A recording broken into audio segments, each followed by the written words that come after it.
So, bad evening at the Emirates Stadium.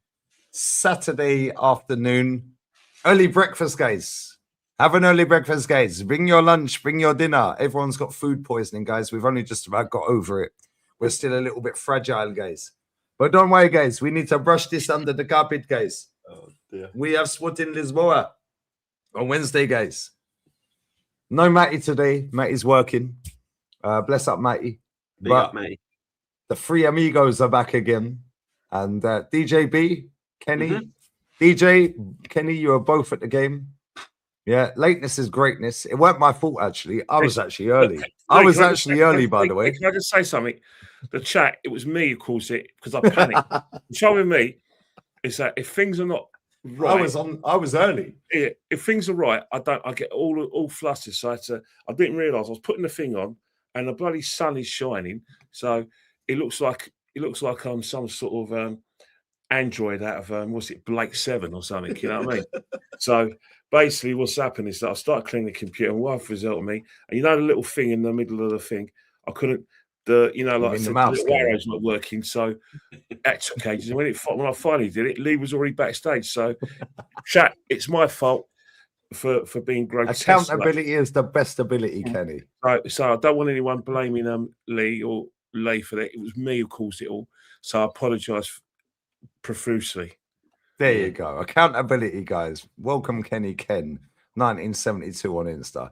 Big up the pinned comment from Static. It's got everyone's links. I will be live in an hour and a half to watch Man United get weighed in by Leeds. We need Leeds to get something. Because we need them Spursy mobs to go down. Come on the Leeds. Yeah. But DJ, how are you, mate? How's your Monday, mate? Well, I'd like to be positive and say that it's been absolutely brilliant, but I just can't get over the complete capitulation that I'm not surprised about of this football club, Lee. I've been going over it and over it and over it, and everything that I've come up with, nothing surprised me. We've been saying it for seasons now, and all what we've been saying has come round again, full circle. We're saying exactly the same things now about this football manager and players and tactics and everything else of what we were saying last season, what we were saying the season before. And I'm just kind of shrugging my shoulders. I'm just waiting for the day now. I'm just literally waiting for the day. And I'm prepared. I'm not going to get angry, but I will do if I see this manager rock up at the football club next season. That is when I'll start really thinking, a different direction, because I can't take it anymore, Lee. I've said this before we get onto the game and all of that. I'm just fed up with the way we're playing. We was told to trust the process. We was told of phases. We've spent money on the football club. I've seen players signed that are not good enough. I've seen players go that shouldn't have gone from the football club. I've seen players go to other football clubs that we should have signed.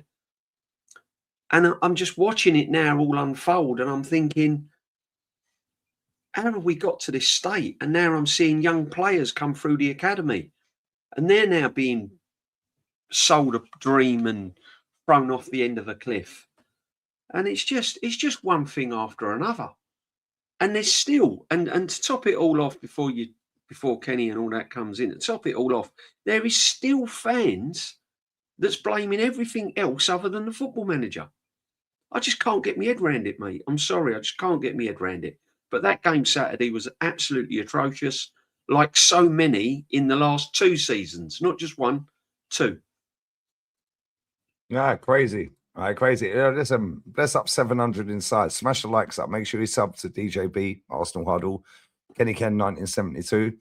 Kenny, you've been gym today and fucking weighed in that punch bag, bro. Like, you've been running, run it off. No, what's happened is that, the day, as soon as I got back, it was a long day because I made it a long day because I was going to got hungry. Or had some nice food rating, but I thought the eye's bigger than the belly. Went to this noodles buffet in Straggling Road. They did some chicken wings. And guess what? The chicken wings took an hour. Weren't ready, so I had to go and make some. And I said, I won't leave it until I get the chicken wings. Don't get me wrong, your rice, your special fried rice is an afterthought. you know, and it's cooked with brown rice. I like the rice a bit whiter than that. And you had the noodles were an afterthought as well. So I thought I'd have your chicken wings, and don't get me started on their, you know, like I say, sweet and sour chicken. You know what I mean? Just stick to your wings anyway. And before that, I met a friend, and we went to the tavern in Tottenham Park. So yeah, we had a chat. But I'll tell you one thing now. Before we talk about the match and talk about our prospects, you've got a big Bournemouth up. Bournemouth, as far as I'm concerned, you know, like I said, did something which you can only respect them for. They played their football. They played their bloody football. Whenever they were in trouble, they were getting pressed. They played themselves out of trouble. Their fullbacks, you know, knew when to run with the ball, knew when to pass the ball, and there was always an option. Scott was absolutely brilliant. I thought the defenders ate up Goicores. They won every aerial duel with Goicores. They won foot races with Goicores, and they won the battle of strength. They did everything right. They won comfortable. And for people, Arsenal fans saying that, you know, I mean, there's one Arsenal fan with his same old referee. Stop talking rubbish. Stop it. Just stop. Arsenal lost that game because, once again, as I've been saying since Sunderland, you just pass the ball. You're organised. You have someone who can hold the ball up properly, and you win those second balls, or you win the battle of strength. You beat us quite comfortably.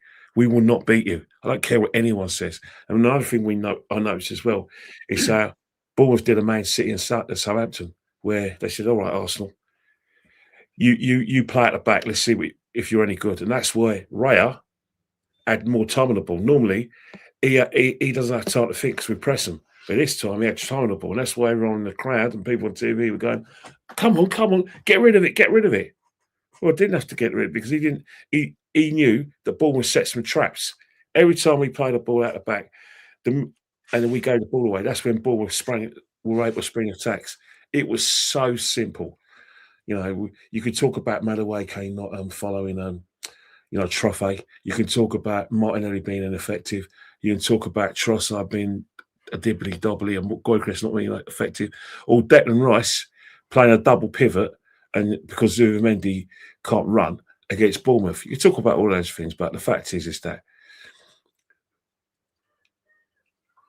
we did say a few weeks ago that Mikel Arteta, he sucks the joy out of the way we play, and that if he wins the league, he'll do it his way, and you've got to respect him for that.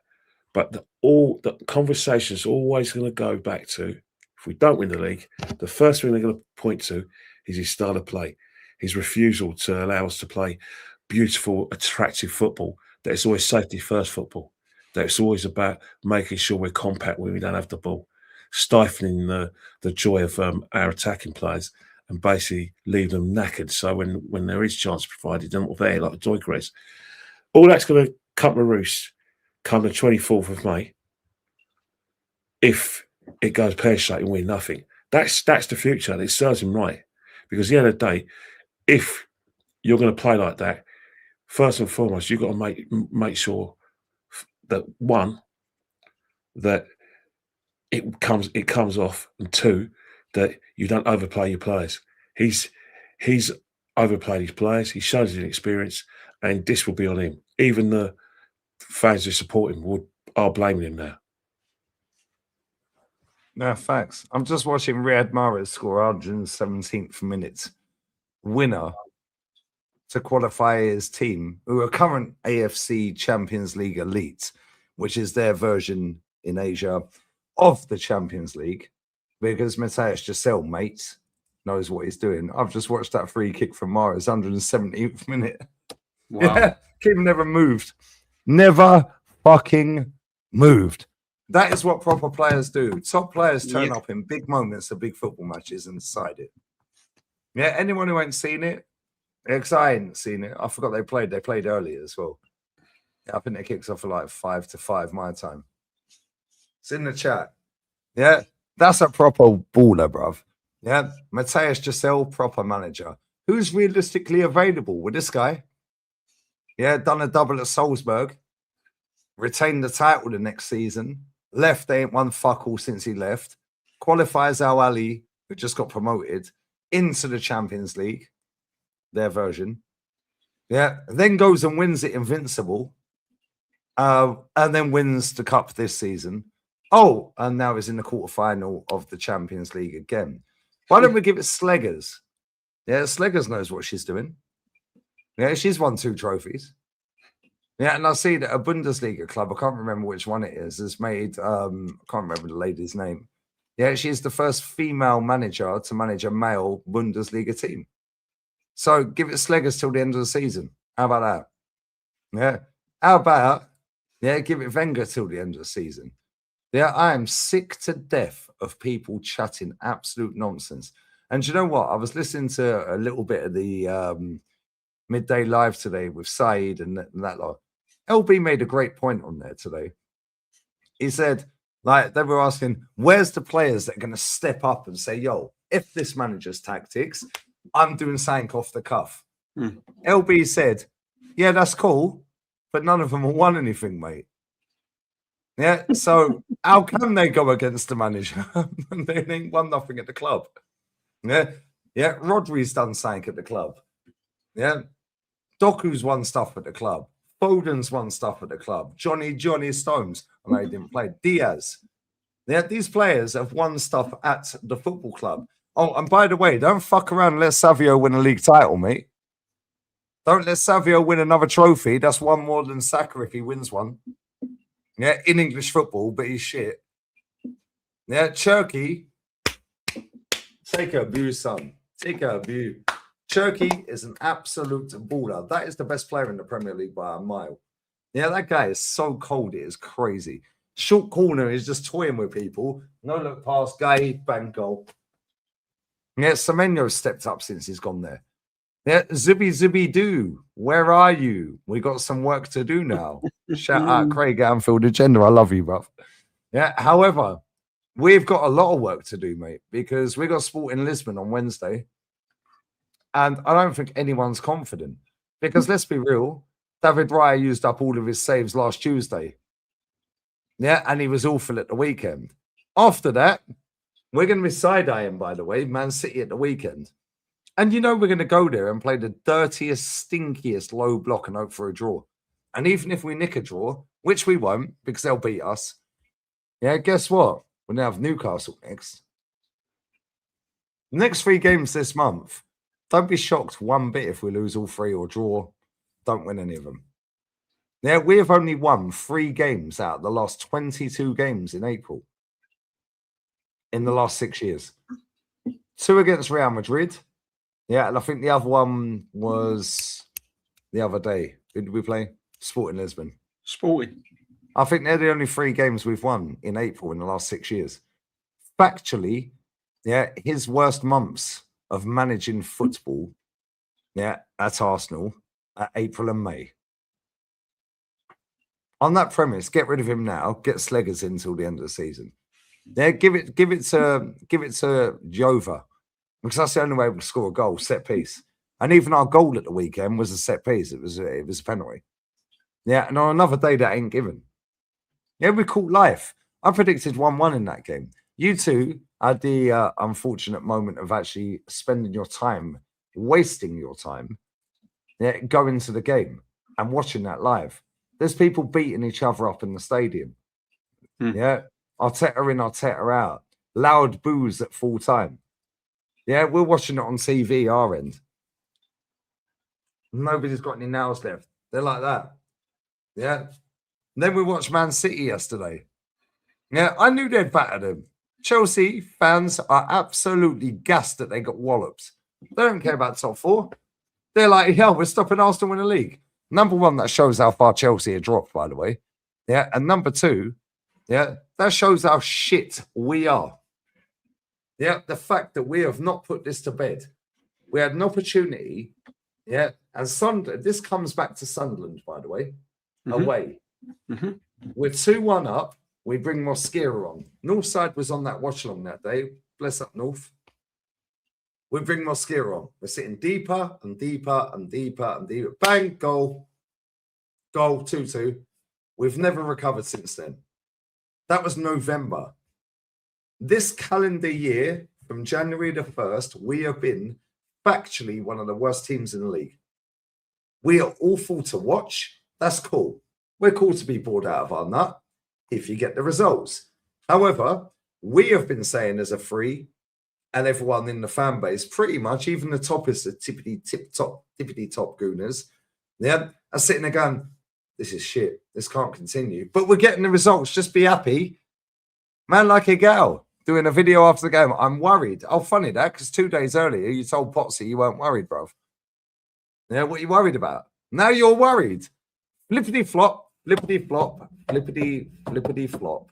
Yeah, the biggest single problem at this fucking club is the fan base, because they've enabled this manager to sit there doing TikTok promos all over 100-meter screen, yeah, while they're doing rondos in training. You've allowed a geezer that never went to games, that used to go to the Taunton and run up and make out he was on AFTV in the background, to do carpool Colney. Yeah, that's where the downfall was. Everything about this club is a fucking fugazi. It looks good on paper. Most points since the Invincibles. Most goals, most clean sheets. Oh, but best defense. Oh, but we've only lost 3 games. Cool, now we lost 3 and 4, mate. Now we're out of 2 competitions and we're that close to being out of the fucking league title. Yeah, and I'm telling you right now, we play Sporting on Wednesday. Don't be surprised if they beat us, because they should have fucking beat us the other night. Yeah, and if we get past them, don't be surprised if Barca number 1 come back against Atleti. Yeah, and or either one of them fucking wallops us over 2 legs. So ain't the Atleti we beat in the group phase. Same as PSG last season. Oh, PSG, and we had Don Robbie's fucking shower curtain hanging down as the tifo. Yeah, what is that Vamos thing at the ground? Vamos what? Guys, get an early breakfast, bring your lunch, bring your dinner. He then sits there after the game going, we must not dwell on this, guys. We have a massive game on Wednesday. Deflection, deflection, deflection. Yeah. How about Zubimendi? I told everyone, press the cunt, is fucking shit. Yeah, Martin Odegaard told you for 4 years. Ben White told you he's injured. Oh, he went off injured again, by the way. Timber's injured. Gabby, what were you doing for the second goal, bruv? Zubimendi can't track a runner anymore. Oh, but he dominated the second half against England in the Euros. No, he never. He had Fabian Ruiz and Pedri round him, mate. Yeah, the guy just slotted in, and they had 10 players on the top of their game. He just slotted in. If Rodri's fit and available, which he is, by the way, Rodri is now purring along. Yeah, Cherky, best player in the league. O'Reilly. Yeah, that guy is the most clutch player this season, by the way. Need a goal? O'Reilly. Yeah, look at what that manager has done with O'Reilly, and look at what our fucking manager's done with Skelly. Yeah, they're both midfielders that can play left back. He goes off injured, done a hamstring. He brings on Ait Nouri, who ain't played for how long? Ait Nouri's doing up Messi settings on the left wing. Whoop, whoop, see you later. Calafiori ain't doing that. Calafiori is the roaming wild horse with his long mane of hair. Yeah, can't stay fit, bruv. He's factually been injured more days than Kieran Tierney ever was, and he's been here half the time. But Tierney was the problem. Anyone seen Bukayo? Has anyone seen Bukayo Saka? Because as soon as he went on international break, the medics said, no, he's not fit for purpose. We ain't seen him since. Almost like he shouldn't have played 90 minutes in the final. Max Dowman comes on, oh, yeah, we need a goal. Let's find the 16-year-old. You should have started him, mate. Yeah, Noni Madueke puts his foot on the ball. I said to Matty and Ola, I said, he's got 20 yards to run into. He's put his foot on the ball. He's got a defender 10 foot in front of him, 10 yards in front of him. I said, I guarantee he runs the ball out of play. 10 seconds later, ball out of play. Martinelli, what are you going to do? Trossard, what are you doing? You're looking like Robbie Williams without a fucking sleep program, bruv.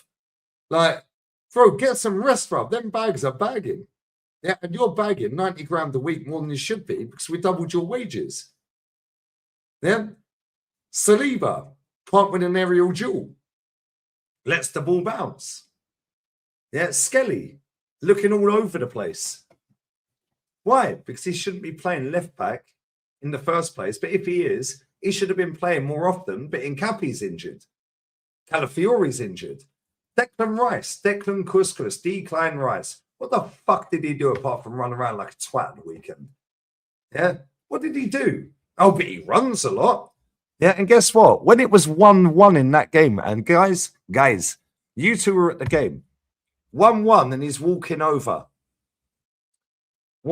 kicks her, walking up, pulls the socks up, turns around, flicks his hair, pulls the other sock up, spins the ball in the quadrant. Oh, it's not in the quadrant. I have to put it in the quadrant. Okay, cool. Soon as we go 2-1 down, the motherfucker's jogging over there. Why aren't you doing that in the first place? I watched Real Madrid the other night at home. Yeah, to Girona. Every single corner they had, Mbappe, Vinny, they're sprinting over to take the corner. They're taking quick, short corner. Let's go. We're drawing 1-1, bruv. Yeah, 1-1. Declan's walking like it's nothing because don't matter. We're Arsenal lads. Yeah, we can just scam a corner goal. As soon as we're 2-1 down, oh, Declan's jogging. Yeah, he's running over. That is on the manager. I don't give a fuck what anyone tells me. I know I'm going off on a rant and I'll shut my mouth and go for a piss and empty this stinky ashtray. That is on the manager. Easiest way to beat Arsenal, every time the goalkeeper has the ball, let him have the ball. Just put 4 players on the 4 defenders. Now play out, cunt. Yeah, now play out. What are you going to do now? Yeah, man mark everyone when we have a goal kick. Man mark everyone. Win your duel against Jokeris. Well, that's not fucking difficult. I could win a duel against him. The geez is useless. Yeah. He can't win an aerial battle. Yeah. He can't go in behind because he ain't quick enough. Yeah. It's physicality. Yeah. But don't worry, guys. The pitch is dry. When it's dry for both teams and they won. Why didn't they park the bus, lads? Because everyone apparently parks the bus. Oh, it's hard to break down the low block. Well, Barca make it look easy. Bayern make it look easy. PSG make it look easy. They're the best teams in Europe. Man City break down a low block. Yeah, let's be real. We all watched that Chelsea game yesterday. Chelsea were a better team in the first half. Yeah, and they had a goal disallowed from Cucurella, millimetres offside. After that, he changes up a few things and goes, Cherky, you just go where the fuck you want, bro. Yeah, where's our player that can go where the fuck he wants? We lose the ball. Yeah, on the halfway line. Noni, get back. Martinelli, get back. Trossard, get back. Dauman, get back. But don't worry, guys. We can fuck around at the back. Yeah, and our goalkeeper's doing Travella passes. And he's standing there giving it all that. Well done, guys. Well done. Everything is upside down. The quicker this geezer fucks off out of this football club, the fucking better. Yeah, and I'm at that point, yeah, where I've had a fucking enough of him. I had enough of him anyway. If he wins the league, I still want him out. Fuck him. On that bombshell, I'm going to shut my lips, wipe my mouth, and I'm going for a piss. Guys, do what you got to do. I'm just watching this Mahrez goal on loop. It's crazy. The thing is now, we're getting to the stage now where realisation is kicking in because the players are a reflection on the manager. At 1-1, the reason why they're jogging about and strolling around is because they've got it programmed that they're more frightened to lose than actually win the game. So at 1-1, they didn't know how to kind of turn the tide. Gareth Southgate settings. That's all I've been saying. He's just another Spanish Gareth Southgate. How can we not lose rather than how can we not win? And then when Bournemouth did score, it was panic stations. But then they can't get up for the fight because they've got nothing left in them. They've got no idea. They're so robotic. They've been so set in their ways for so long on the training pitch, playing matches. They're so set in their ways. They can't change it up now. They just can't change it. It's a force of habit. It's a force of habit.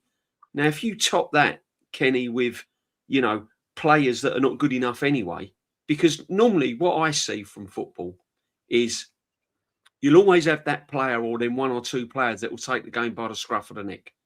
When it ain't going right, they'll do something and turn it, and a couple of good passes and putting the defence under pressure, a few good crosses, good headers, good shots. We haven't got any of that. We've got midfield players that can't score goals. Declan Rice's tally of goals from a 8 position in a club like Arsenal is absolutely woeful. We've got a number 10 that's not scoring goals and haven't scored goals. We've got a right winger that can't score goals, can't even cross the ball. We've got a left-hand side that's completely non-existent. And we've got a number 6 who I've been saying since you arrived in August, I just don't see this player. I don't see Zubamendi. To me, he's not even an upgrade on El Neni. That's how bad he is. You know, at least El Neni could defend. At least he could get a tackle in. At least he could track a runner. This guy can't do any of it. And what makes it worse is that we've got a number 6 that's struggling with the Premiership, and we've got a manager that's not recognising it. So we've got a manager now that's looking at the game, £15 million a year, who's not a novice, by the way. He's going into his 7th season. This ain't a manager that's just walked through the door off the training ground. This is an established football manager. And he can't even recognise that Zubamendi is not a number 6. He can't recognise that we're not creative enough in our final third.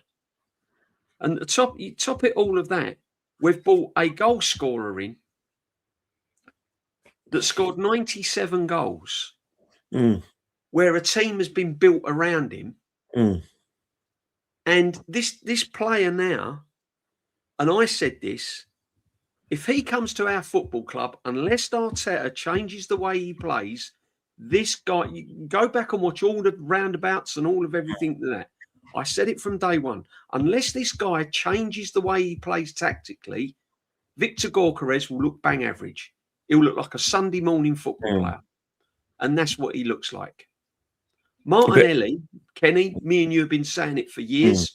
Martinelli has not been good enough now since, I would say, since the Mudryk scandal, when this manager went all out to sign Mudryk. Martinelli's confidence was shot to pieces. Trossard, when he was absolutely balling and he dropped him to put Jesus in, his confidence was shot to pieces. And this is what I'm trying to say. People say to me, oh, yeah, but the players have got to take some responsibility. The players have got to take some responsibility, but the players are so set in their ways, they don't know how to. You got Saliba, who is injured. He can't get across. He can't cover the ground. He can't jump. He's looking edgy. You got Gabriel now looking nervous, looking stressed, and then we get on to Skelly. How many times? Don't play Skelly left back. He's not a left back. He's not a left back. He's not a left back. Put him in midfield. Save yourself some money. Turn Lewis Skelly into the next Morgan Rogers. Come on, you're a brilliant coach, so they all say. Turn Skelly into something a bit special. Let's make him our exciting midfield creator. No, left back, left back, left back. Does a couple of things wrong. That's it. He's done. He's finished at the football club. He's done. He's going out on sale. Man United's going to grab hold of him. Yeah. And then you look at Ethan Nwaneri. Ethan Nwaneri digging this guy out the mud, scoring goals. Yeah, not the best at tracking back. Defensively, he's poor. But I'll tell you what we can do. We can turn Ethan Nwaneri into a bit of a baller. We can make him out Semenyo or someone like that. We can really work hard in the final third with this player. Really develop him. Bring him on. Then bring Max Dowman in the frame. Make it exciting. Try something different. Might be a different angle. No, I ain't got time for that. I'm going to stick to what I know. I'm going to put Havertz in the 10. I'm going to stick with Odegaard in the 10. I'll bomb Ethan Nwaneri out on loan. I ain't got time to turn Ethan Nwaneri into a baller. Out of my comfort zone. I'm not capable of doing that. I'm going to bomb him out easy. Got a problem? I'll move the problem. £15 million a year, I'll move the problem. I can do that because I run Arsenal Football Club and I've got all these fans twerking their asses off because I can do what I like. And this is the problem. This is the virus that's been seeping into this football club for years and years and years and years. And what do? We move it. It's this one's fault. It's that one's fault. It's Odegaard. It's Kepa. Where was Kepa the weekend? Was it Kepa's fault the weekend? It's Kepa's fault. It's Odegaard's fault. It's Ben White's fault. It's this one's fault. It's that one's fault. It's that. When are people going to turn around and realise The same squad that people were going on about, best squad in the... These are the words. Let this sink in, people, right? These are the words that we have been listening to all season. Best squad ever. Ever. That trumps the Invincibles. That trumps the 2002 teams. That trumps the double winning team in 71. That trumps the 89 George Graham. That trumps the Cup Winners' Cup George Graham teams. It trumps all the Herbert Chapman teams ever. Then we've been listening to squad depth, options in every single position. Now you got people telling people doing streams, oh, the reason why you don't play Norgard is because you don't trust him. It's because he knows he's not good enough. You fucking signed him. You signed him. Well, I'm sorry. From what I've seen of Norgard, he's better than Zubamendi. And this is what I'm trying to say.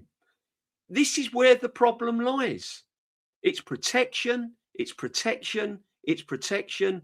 It's protection. And what do we get told? We're negative. We're unhappy. Oh, you shouldn't be supporting Arsenal. Don't ever want to see you at the parade. Don't you ever rock up at the parade. If I see you at the parade, blah, blah, blah. You call yourself an Arsenal fan, blah, blah, blah.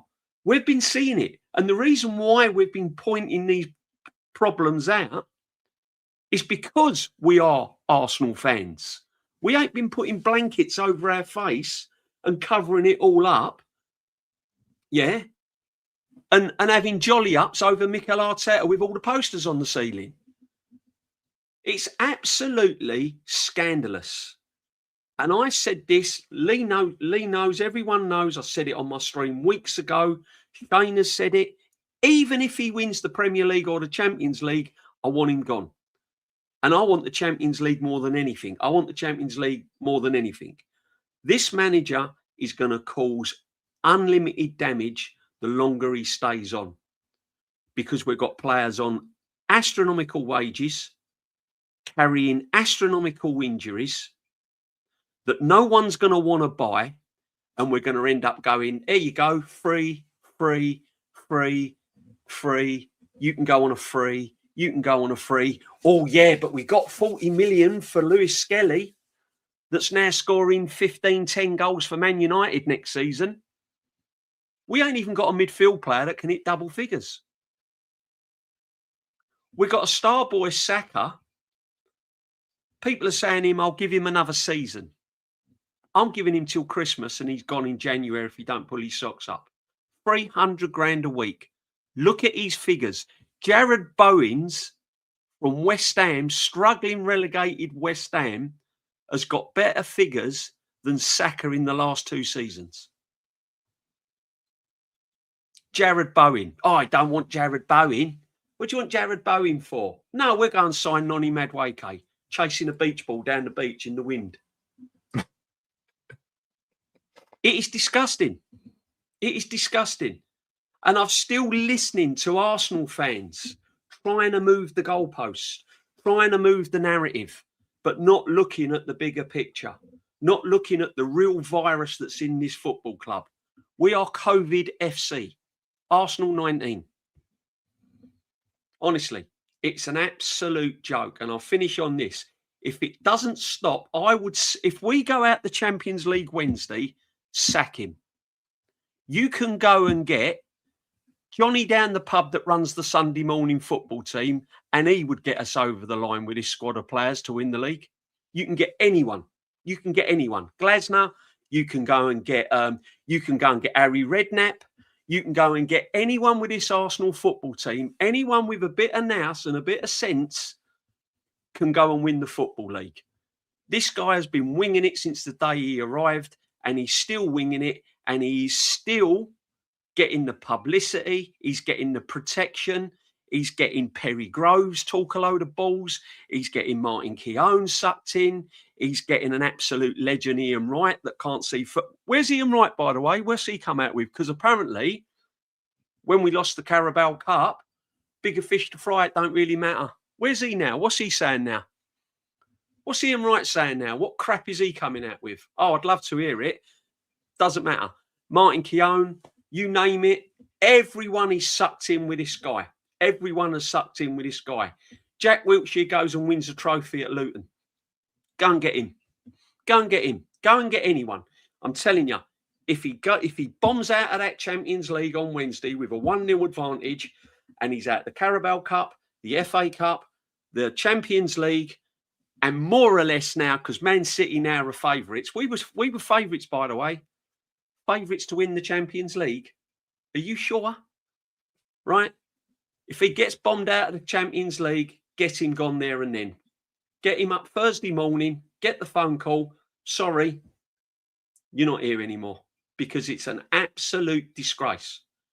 How can we be 4 trophies in the hunt for 4 trophies at the end of March, and by the end of April we could have 0 for a manager that's been there nearly 7 years? It's honestly, I'm sorry, Lee, for ranting, but it's just not good enough. No, I had my run, DJ, and listen, let's be real. You spend your hard-earned money, mate, same as Kenny Ken, we'll come to in a sec. Yeah, and big ups to 1,500 people locked in, yeah? Smash the likes up, yeah? Right? The fact that Luis Enrique is that close to signing a new deal, yeah, the fact that Real Madrid don't want him, the fact that Barca didn't want him, yeah, we've been told every single club in the world wants this manager. Yeah, every single club. Forget the first 2 years, 3 years of this dickhead being in charge. Let's go from the 8-point bottle job. Go to any league in world football and their top 3 teams, yeah, every single one of them has changed fucking manager multiple times, or at least once. Celtic, Rangers. Oh, but that's the Scottish League. Yeah, Saudi League. Oh, that's the Camel League. Where did we get Wenger from, mate? Oh, we got him from the Sushi League. Yeah, we can go, oh, the Farmers Leagues. Yeah, go to any league around the world. PSG have had Tommy Tuchel. Yeah, got rid. Yeah, they've had fucking Enrique about to give a new deal. Why don't we go and put 20 million on the table and say we'll give you 600 million in the next 3 years? You've got a good crux of a team here, mate. And we have got a good team. We can all agree on that. Yeah. But at the same time, you go, the only 2 teams out of the top 3 in any league that have not changed manager are Atleti and Man City. This is all PR bullshit, bro. You've got YouTubers and TikTokers applauding the players into the ground. Yeah. You got people that didn't want him, Jokeris, interviewing him. They want Sesko. Yeah. After a loss. Yeah. Oh, I don't know. After these, I was 2. Yeah. Standing there smiling like the cat that got the cream with Jokeris. Why? You want a Sesko, mate? You didn't even know what fucking Arsenal's 5 kit sponsors are. Like, what are we doing here? Yeah, Kenny. Yeah. Listen, both of you, I don't know how you do it. Yeah. Been there, done it. Not as long as you two. You've been going 40, 50 years, the pair of you each, yeah? You live around the corner. You still renew your ticket. It's going up 5% every fucking year for no apparent reason. No, actually, it isn't apparent reason. It's paid Bukayo Saka, who's finished. You have to pay this manager who's about to get a new contract. This manager gets a new deal, yeah? I swear down, I'm done with this club. I'm watching Sleggers FC. Give it Sleggers till the end of the season. That woman knows how to set a football team up. Yeah. I'm telling you now, Chloe Kelly's better than all of our wingers. Russo is better than all of our strikers. Caldenti is better than any left back we have. And she can play midfield. Yeah. Like, it's embarrassing, Kenny. I don't know how you do it. I know you love live football, Kenny. Same with DJ, yeah? Yeah. Like, my mate Jay, his old man John, he watches this show. He loves you guys here. Right? He's been going 50 odd years. This season was the first season. Actually, sorry, last season, back end of last season, he let Jay go to Real Madrid. Yeah, and they split, they shared the ticket. This season's the first season in 50 odd years. Yeah, he's Acme carriage driver in London. Bless up, John. Fucking love you, bro. Yeah, he's been going 56 years. Yeah, 53 years, whatever. First season, he has split that season ticket with Jay. Yeah, my boy. Yeah. And he goes, I've had enough of it, mate. You got people fighting in the ground. You got people who are still fighting for this guy. Based on what? I don't know how you do it, Kenny. I know it's in your heart and it's round the corner from you, born and raised. I get it with DJ as well. I weren't born and raised in it. I've never lived in a big city. Yeah, so maybe for me, it's a little bit from afar. Yeah, in terms of it's not. Yeah, listen, you know I'm Arsenal, but it's not like you're there every week. Yeah, from a little kid all the way up. You've seen us, yeah? This is fucking shit, Kenny.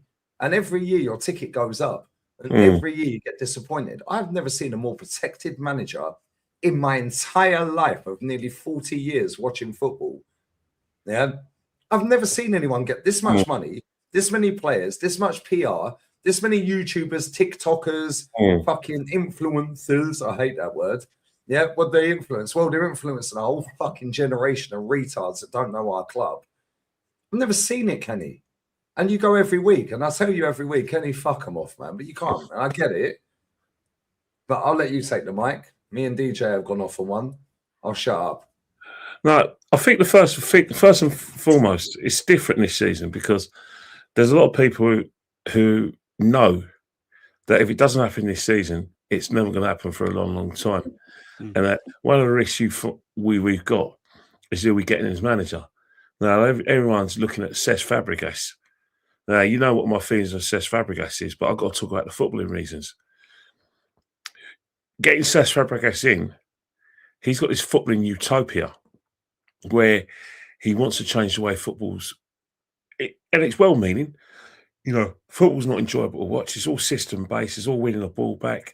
It's all organised. Everyone wants to play like Pep Guardiola, but they haven't got Pep's players, but they still want to play at the back. They want to get and Arteta's refined it because he's playing like Moyes. So if you get Cesc Fabregas in, immediately he's going to be his big chance at a big club, and he's going to want to play that way. You and I know that it's going to take time for that for work. So you have to give him a process. You have to, give him enough time to get his players in. Whilst doing that, you and I know there's going to be no challenge for the league. It's not going to happen for a good few years because of the fact that he's changing things. He may look at Gyökeres and say, I'm not too sure about that. He may look at Gabriel and Saliba and think, yeah, they're good players, but I want someone who's better on the ball now. He's entitled to change that team any way he wants, and he could do it gradually. And if he does it gradually, it'll be another process. So we've got 22 years, add on another 6 years, and that's where Arsenal are. You could talk about Mikel Arteta and getting rid of him, but it's the whole image of this club that needs to change, because the majority of our fans have been lobotomized into thinking the Arsenal way, that they've been brought up to say things like words like entitled, ungrateful. That was the last thing I heard last week. And the reason why they're doing that is because our history says we can say that. You can't blame the Cronkies for following a formula that I grew up with, where managers were being given time under the Hillwoods. I started with the Hilders, Dennis Hillwood, then it was Peter Hillwood, and then after that it was the Cronkies. I've been supporting this club for about nearly 47 years. I've been going since I was a kid, but I went on my own for the first time 42 years ago without any adult. No one was going to do anything to me. And all I've ever known is the Arsenal. We do things the right way. And I've heard about processes. I actually got used to, when I was growing up, Arsenal never winning the league. I got used to Arsenal going without silverware. And this is what's happened now with Arsenal fans. We've got used to things like that, where we're being told that if Mikel Arteta finishes second in 4 years, it's harsh. Because what's happened is that we want to win, but we don't really want to win. We hope to win.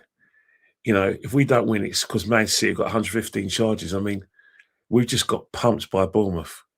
We're in a situation where Man City are playing beautiful football. They thrashed us, beat us in the League Cup final. And it was a massacre, a 2-0 massacre. It was easy. Yet all you got is that what chance we got at 115? How about competing on the football pitch? That's all we ever hear from our fans. Our fans seem to forget that when we've done it their way, we went 17 years without winning the trophy for 53. We went 18 years without winning the league until 89, from 71 to 89. We've now done 2004 and counting, because a lot of Arsenal fans have seen this movie. If you look at the parallels between 2023 and now, playing Liverpool, get a point, go 8 points clear of Man City. Man City have a game in hand. By the end of the season, Man City won the league by 4 points. We were dropping points against soon to be relegated Southampton, West Ham, 2-0 up against Liverpool, and then we got absolutely ruined by Brighton. Now, we don't know whether that's going to happen or not, but we're looking at players who've got no plan, a manager that's run out of ideas, a manager who knows that he's feeling the pressure. You know when we know Arteta's feeling the pressure is when he makes a tactical mistake of overplaying his hand on the 53rd minute. He's brought those players on without factoring in that we ain't got the Bournemouth are winning possession high up the field. Their midfield are dominating the game. So he's expecting that by bringing on Max Dowman, bringing on Eza, and bringing on Trossard, it's going to change things. Well, hang on here. They need to have the ball. You know, when you Madueke weren't getting the ball. Martinelli weren't getting the ball because Bournemouth were winning the second balls. So how do you expect Max Dowman and Madueke to get in the game? What you've done is that you weakened us because what's happened, for all the faults of our two inverted forwards, at least they can help the fullbacks. You gambled too early. You haven't changed the way we play in order to either get the ball forward a bit early or get someone else who could free Declan Rice to run up. No, you just kept it the same. You might have changed the personnel, but you made the same mistakes and hoping for a different outcome. It's disgrace. But that's him. And then it was even more laughable when it wasn't working. You brought Gabriel Jesus in order to, get on the ball and make those little incisions for Squash to run into. But guess what? You told Gabriel Jesus, or he worked out himself, that weren't going to work. So he went deep, and Gabriel Magalhaes went up top for the flick-ons because we know that Gyökeres can't win, lost every aerial duel. We know that if we play the ball over the top, Gyökeres has got no pace. But that's another thing. But we knew this result. We knew that pressure was getting him. Because guess what? With 6 games to go, we're 9 points ahead of the curve. Raya was going up for a corner. Have you ever seen a situation where you're in the ascendancy, you've got 9 points ahead. If Man City win, it's still going to be 6 points. And yet you're sending your goalkeeper up for a corner. You know things are not going well. You've transported that message to the crowd there. You've transported that message to the fans that you run out of ideas. We've now seen that.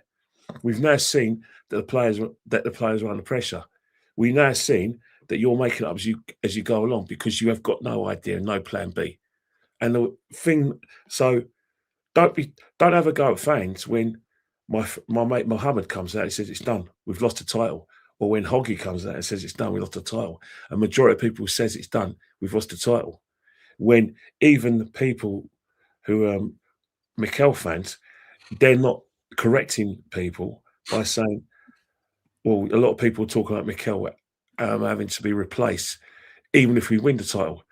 That's how bad things have got for this club. We're not enjoying this title running. We should be enjoying it. Mm-hmm. When you're going into the last 6 games, you're 9 points ahead, and you just can't wait for the next game.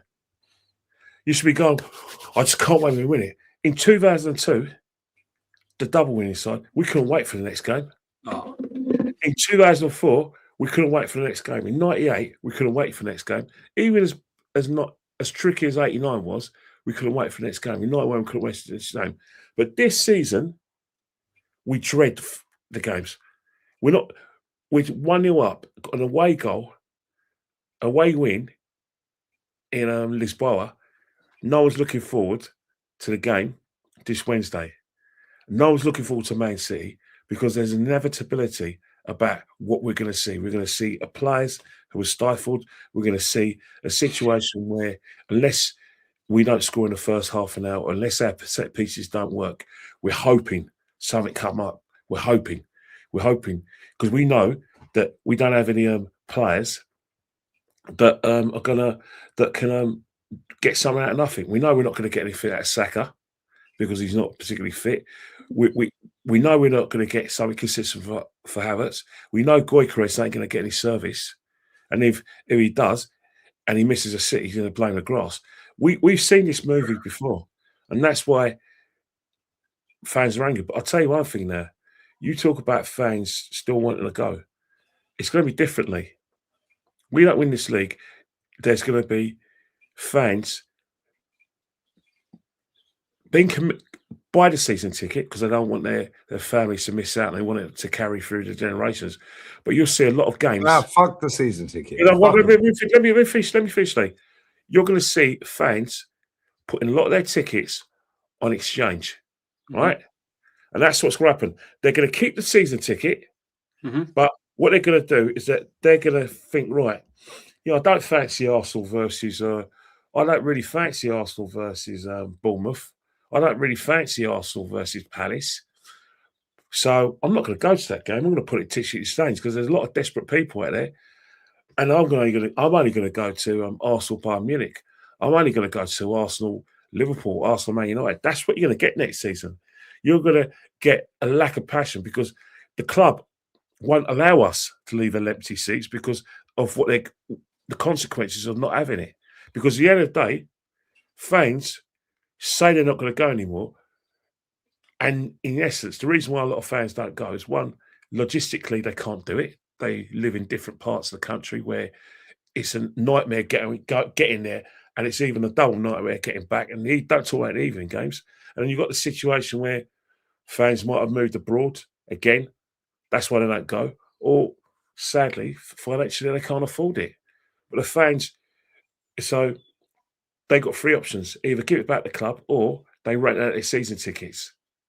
And then you've got the rentlers who are always going to pay for the money, but they're always going to have a thing in the back of mind. If we get the Champions League final or a cup final, this geezer that I rent from or this woman I rent from is going to want a ticket to sell it to higher bidder. So that's what is going to happen next season. It's happening now, but it's going to happen on a lower scale. There's going to be no boycotts, mate. You're going to have situations where fans are going to pick and choose, and you're going to see different people around you at games. That's what's going to happen if we don't win anything. And in terms of the podcast, the only time there's going to be a bit of passion is if Arteta's still here and we're calling for his head. If we get a new manager in, we have to accept that unless it's a big name, you're going to get another 6-year process. I promise you. Another rebuild. You do a show with Hoggy and Chris Hudson. And Chris Hudson sat there the other week and said, I'm going to pick and choose me games next season. Exactly. Yeah. He's had enough. Hoggy has had enough. Potsy's had enough. You've had enough. DJ's had enough. My old mate Jay, his old man John's had enough. Yeah. Yeah. When it was Granit, you're not staying, John, for Granit Xhaka's lap of appreciation. He goes, fuck off. We ain't won nothing. They all relocated from Highbury and got their seats together at the Emperors. Oh, you're so negative, John. It's like people have had a fucking enough, mate. Yeah. Now you're getting TikTok clips. We've got Martinelli, Hincapié. What the fuck are we doing here? What are we in IB for now, are we? Is it like over 18s now? Is it like club 18 18 to 30s? That's what the club. What is going on here? I'll tell you, DJ, what's going on. You've got to remember one thing. This football club, we're in a digital internet age where new media takes over. That's why you get a lot of young people being put forward to It's funny enough, isn't it? Yeah. So Problem is, though, Kenny, no other club does this. They've all got young. They've got young media. Man United's got young media. Liverpool have got money. Man City have got Big Steve, bruv. He holds the account to that club. This is why. Sorry, Kenny, but this is why it stems from the manager. All of these people that do this stuff, right, is a chip off the block. It's a manager because it doesn't happen at Liverpool. Arne Slot doesn't produce all of these idiots doing all these They want him videos out. and all of that, Yeah. right? Yeah, but look at the players. The players just as bad. Pep, one of the most decorative managers ever, right? Doesn't produce all these idiots doing all these Facts. TikTok videos and all of that. I hear what you're saying, DJB. It's the players. Don't get me wrong. You've got to remember one thing. It's happened. It was crippling in Man United when you got players like Jesse Lingard, who's got a social media profile which is basically more of his god than football. You got to remember. He's got a YouTube channel. Yeah, you've got players like that. Let's not forget, mine Odegaard, after we beat Newcastle 3 years ago, was FaceTiming a geezer who used to have a podcast, a Gooner Ramble, and he was he's in some sort of like fan, like association. That's one. How many times Declan Rice has been seen with some of these influencers? So he can't so he's doing it. Bukayo Saka. Well, he follows me, Kenny, and I follow no one on Twitter.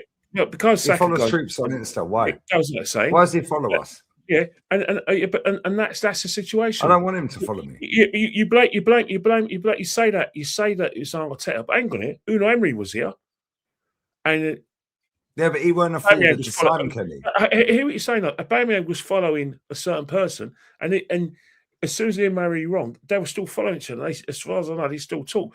So let's get it wrong. It's the players. Oh, as he well. scored. He scored at the weekend, by the way. Just saying. Yeah, I hear what you're saying, Lee. But it's the players as well.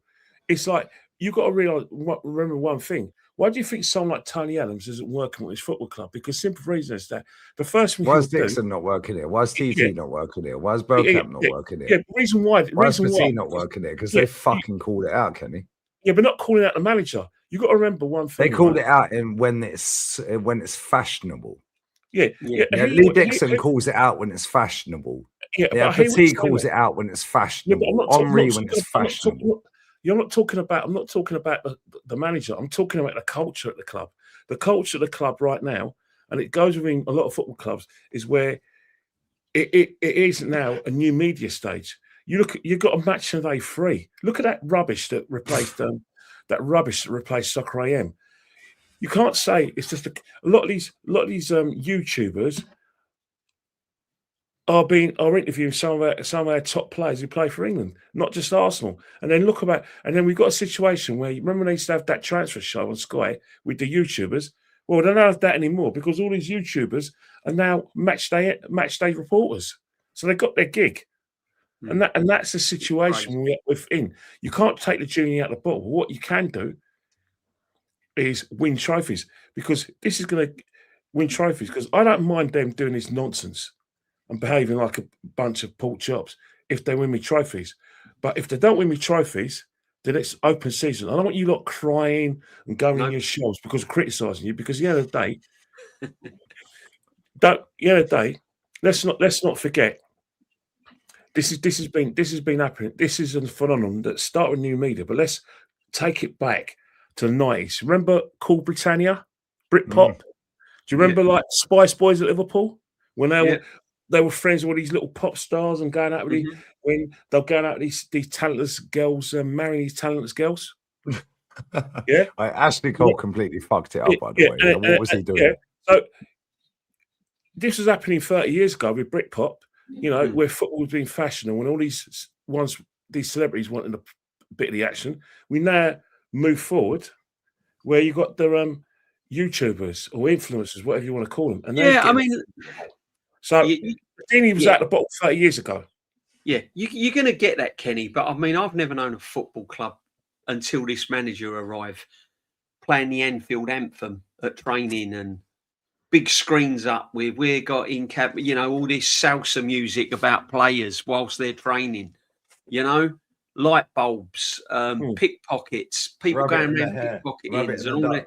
I mean, it is just unbelievable. Stop the gimmicks and win me a trophy. And it's too late. It's too late. I'm already coming to the terms now, and I'm really kicking myself for being foolish enough to believe that we were going to absolutely win a trophy. DJ, I was looking at doubles and all of this. I was like, we got duped. And we said this backstage before Kenny rocked up. We got duped. We got duped. We got duped when Eddie and Nketiah went duped. 3-2 up against United 3 years ago. I've done it again. He's took the piss out of me again. Again. He's done it again. And we are on for a quad. We could win 4 years in a row second. You know? So we're on for a quad, guys. We're on. Has anyone done that? Has anyone for a second years in a row? Nobody's ever done that. You know, I'll be honest with you. The problem is if we don't win the Premier League and it's only on the pendulum's completely turned now, right? I'm now looking at we're chasing. I've never known a capitulation with this much money spent on a football club. In all, I was trying to think. He's the first checkbook manager that's failed. I can't even think. He's the first let's just be real. It's the first checkbook manager that's failed. Yeah, I can't. Net spend. He's outspent every club in the world in 6 years. He's exactly. I just can't think of one, and I just don't see how he can stay here next season if we don't win anything. I really don't know. Even if he doesn't, even if the board are not brave enough to sack him, he should be going, do you know what? No, that's where we go for the ball next season. If he signs a new fucking deal, yeah, ain't even on him because we'd all do it. Let's be real. We'd sign a new deal, yeah? Oh, it ain't on him. He signs a new fucking deal. Them conkies. And I'm telling you right now, if Berta don't fucking quit, yeah, which I think he will. Yeah, I think he will. Yeah, but again, we don't really know Berta, do we? Yeah, if he signs a new deal and Berta stays here and these conkies are happy to give him a new deal. Yeah. Adios. Yeah, you know the thing with Berta though. I know I'm watching Arsenal women watch alongs next season. Yeah, but you know we've she's in the semi-final, by the way, a Champions League that she already won last year. Yeah, but you know the thing with Berta though, always got to remember one thing, right?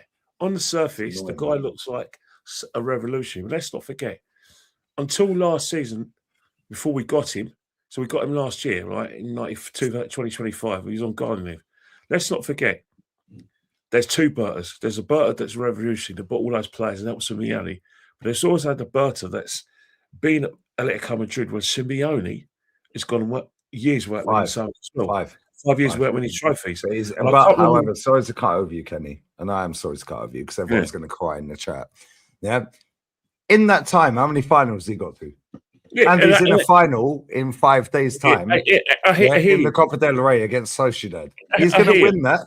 He's 2-0 up against Barca, going at home against Barca. Right, but one thing about it, right? Arteta goes, and you ain't gonna like what I'm gonna say, DJ, being Lee. You got to remember one thing: whenever we speak about revolutionary change, and that could be signing a player, or getting a new style of play, or getting a new manager, always think one thing: you get a new player and it's exciting. Always remember who your manager is before you get excited. If you're talking about a new style of play, always remember your manager before you get excited. If you're talking about a revolutionary decision, i.e. getting a new manager in, always remember who the club you support, which is Arsenal Football Club. And remember, the real mantra of our club is Victoria Concordia Crescit. And let's not forget, it's the Arsenal. Arsenal not allowed to say that. That's the only club I know. The club I know is perfectly satisfied and happy with the 3 second places, a League Cup final, and a prospect of a Champions League semi-final last season, a League Cup semi-final last season, and prospect of finishing second. All right? They're more than happy with that. So as much as we want revolutionary change, once again, we've got to make sure that the silent majority get off their fat asses and talk and use their gobs. Because right now, football, in general, people like Jamie Garaha, all the TV executives, the club are listening to the vocal minority. And the vocal minority are the ones who say trust the process and want Arteta to do well desperately. So that unless the silent majority get off their fat asses, phone up TalkSport and make their presence known in the grounds and boo them. Yeah, but that includes you two. Yeah, and I say this to you all the time. You guys wait until the end of the game, yeah? And I'll say this to you all the time. You both went to Wembley. Yeah, I was like, you should have been booing him out the ground. Yeah, but that's the thing. But that's my opinion. I ain't spent my money. I ain't left my house. I'm sat in my house watching the game. We do that anyway. We do that anyway. But at the end of the day, we can't be just our two voices. No, but you can make a change. Yeah, we did that with the trust. We were there is, when Norwich with the protest that Mems did and all this and that. Yeah, we've been there when we were holding up the banners, Kenny. Yeah, and we're getting spat at, and people are fucking saying us fuck off on the bit of roundabout. They don't even know who that is. Yeah, a little wonder. Yeah, they don't know. We're getting spat at, and there's 300 people there. But online, it looks amazing. You have to make a change. And it starts from the fans in the ground. Yeah. All right. Let me and that's not a dig at you two. Yeah, but listen, I ain't grown up in the area, Kenny. Yeah, and it's ingrained in you. Yeah, more than it is in me because you've been born and bred around that area. Hear me out for 2 seconds, right? Go on, first and foremost, right? You got to remember one thing. Me and DJ B, although we're part of the silent majority, because we go on podcasts, we're now part of the vocal minority because we have. It's true though. So basically, it's true though. Another thing as well, there isn't an appetite to do what they did 10 years ago. The fact is that the vehicles that are there for change are now in tune with the club. The guy who runs one of the biggest YouTube vehicles that connected to Arsenal Football Club, majority of his staff, and him included, are back in the process and are back in Arteta. I know factually that certain people who go on that channel, who have ambitions to, become journalists and have ambitions to have regular slots on Sky Sports, are advised to be careful what they say, be careful what you say about the manager, because it won't help you in the long run. So if you've got that, right, and you want change, and then you look at the football club, that over the time I've supported them, that they're more happy to just exist and give managers as much time as they can, are only happy with the top four, only happy with finishing in a respectable place in the league, unless there's something catastrophic, like Wenger just being missing out of 2 Champions Leagues. The call for change has to come from the silent majority. The silent majority have to be the vocal majority, because if they don't, he stays and enjoys himself doing what he can. But let me warn you now, if you get Francesc Fabregas in, it'll be another 6-year process. Forget about what I think about Francesc Fabregas and about his treachery and his duplicity. As a coach, you're going to give him 6 years process because you have to. Be warned. Yeah, and that's why I don't want the next player as the next manager. Yeah, and just speaking facts here, but it's the problem. We have boxed ourselves into a position as a football club where we've allowed people that do TikTok videos with zesty music in the background. There was some dramatic fucking storyline. But now the club have latched onto that. Yeah, pressure is a privilege. Do you remember that bullshit? And then we went and lost. Pressure is a privilege. That was against PSG. Pressure is a privilege. We got banged. Yeah. They're dropping Don Robbie's shower curtain as a tifo. Yeah, go and watch any Marseille game. Go and watch any Bundesliga 2 game their tifo's about.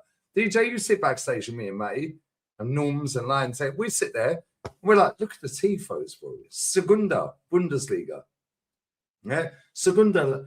There's a 7-way title race in 2nd division in Spain, by the way. 7-way title race.